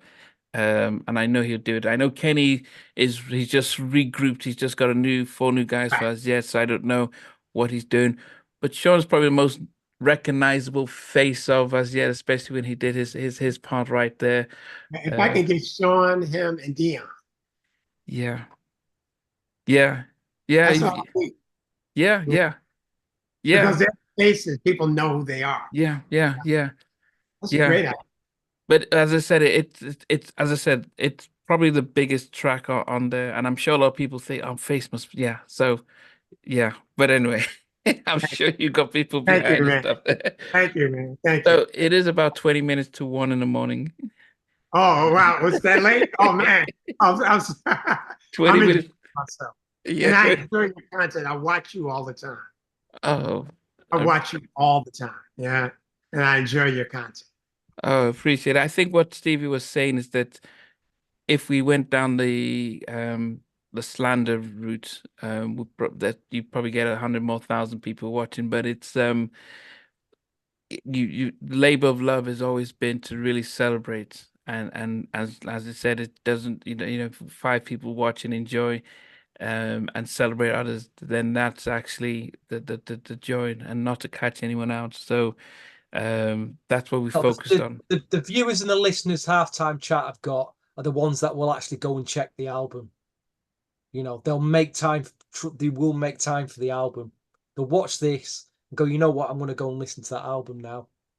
Good. Yeah. Good. So yeah, so this will go out next week, as it is. But I'll also need to get the whatever links, so where people can go and stream Okay, and stuff. I'll send it to you. I'll put it on your Instagram. Yeah, which is fine. Yeah, so I'll be able to push that out and stuff like that. But definitely it's been really great, and when the video does come out, let us know so we can also get people to watch that. I'm going to hit Sean now on Instagram. Okay. I'm going to hit Sean now. Yes. I think I got his telephone number. I think I still got it. He just got married. Yes, I think I wonder if he's still in Malaysia. But yeah, no, he was in my house a few months ago here in England. Oh, so wow. Well, he went to Malaysia to see his kids, right? Yes, went to his Malaysia to see his kids. But he was in my house about a few months ago. Had him and Norm. So yeah, so so I love Sean. I would, as I said, yeah. But anyway, yeah, if whatever it is, but once you're ready to premiere the video of whichever one, just let us know. We'll push it. I'll definitely let you know. Stevie, brother. Listen, sir, honestly, just great interview. Thank you, Mom. I'm a fan of yours and I follow you all the time, man. Thank you, sir. Yeah. Keep doing your thing, man. I'm just like you say, after all these years of like seeing your name on credits. Right. It's a pinch me moment for me, because it's like, I'm saying that a lot, like, but you put the face with the name, right? Yeah. To get all these stories about all these records that I've been listening to is just fantastic. And there's so many that we miss. We miss Prince. I know. Me doing the Get Off remix and all. There was so many things we missed, but it's okay. Listen, like I say, I bet you've got a fair bunch of unreleased stuff as well that'd blow me head away. You know what I mean? I have so much music. Yeah. Absolutely. that'll be chat for another day. That I think. Yeah, absolutely. Next time we Like, go live, I'm coming to raid your hard drives, Keith. Don't tell anybody. Hey, look, you guys. Anything I could do for you that you need my help with, call me. Appreciate that. Let me know. I'm down. Whatever you need me to do, just contact me. No, you did mention a few names that we might chase for interviews in the future. Maybe you could, hit them up. Yeah, let me know. Yeah, let me know. And done. I'll call them. Yeah, I tell you somebody you need to get on. Who's that? I don't know. Greg Curtis. Greg Curtis. He wrote "Love" for Keisha Cole. He wrote. He did that whole Omarion's the last 2 albums. He did "Victory" for Yolanda Adams. Incredible musician. Incredible producer. Okay. Yeah. If he's definitely would Greg Curtis, he's dope. Okay, yeah, no, definitely. And I think the next time we do this, we'll do it live.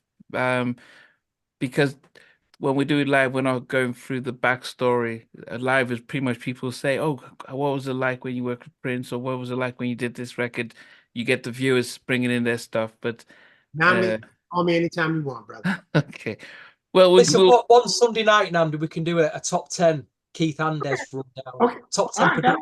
Yeah. Okay. Get him on as a guest. Yeah, on our New Jack podcast. Yeah. But, do that as well. That could be a future podcast. Where's Bill with us? You just keep on using me till you use me. But we definitely want to tie it in. So I think probably when you are ready to promote the first single, then we can sort of tie in that whole week with, as I said, going live and stuff. Yeah, but this will go out next week. So we'll work on Maddie to make sure people get to, and then if you send me the details for the stuff, so as I'm promoting it, they'll be able to do that. Everything down. Okay. Yeah. You guys get some sleep, man. I know it's late there, man. Wait a minute. Are you in London? Well, I'm in Manchester. Where are you at, Steve? Manchester. Oh, you're in Manchester. Yeah. Okay. And I'm in Kent. Kent is about 40 minutes outside of London. Okay, so Manchester's south? No, north. So Manchester, like you like the Beatles, Liverpool is about 30 minutes away. I know what Liverpool. Okay. Yeah, so Manchester is just 30 minutes away. Oh, okay. I'm thinking Manchester was below. Okay, gotcha. No, it's the northwest. Okay, it's the northwest. Okay. And then I'm south. I'm south of London.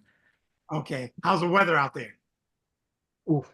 It actually hasn't been too bad. It's been, I mean, the UK is always, it's green because it rains, but when it's hot, it's hot. But it hasn't been too bad. It's not Florida. I love it.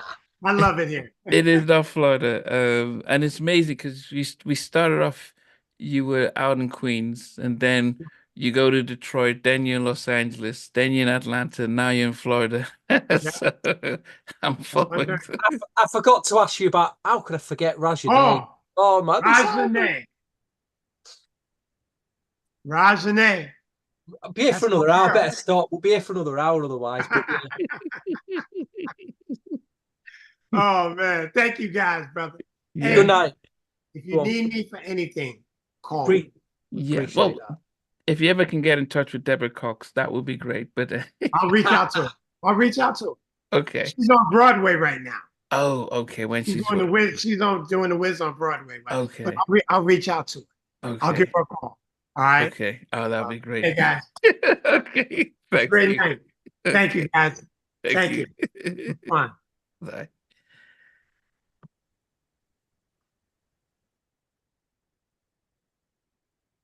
Wow. Okay. Yes. So hold on. Well, guys, thanks for watching, and on to next week. Hey guys, thanks for watching. Thanks for being a part of Halftime Chat. Please remember to subscribe, share, and comment. But most importantly, why don't you become a member of Halftime Chat? We've got amazing videos, amazing perks, and being able to support the channel. But anyway, thanks for watching. Take care. I never participated in that kind of. And somewhere in between. Or even loving us. on which I didn't miss you with. I'm sure. But what was it like growing up? She's still making an impact on 4 houses down. I have a couple pieces. Trying to get this one and that one. That works for you, but just for me, No. Okay. They don't understand what Jonas boys and men and all spirits. Play it. These guys, they all work together. I mean, I love all different genres.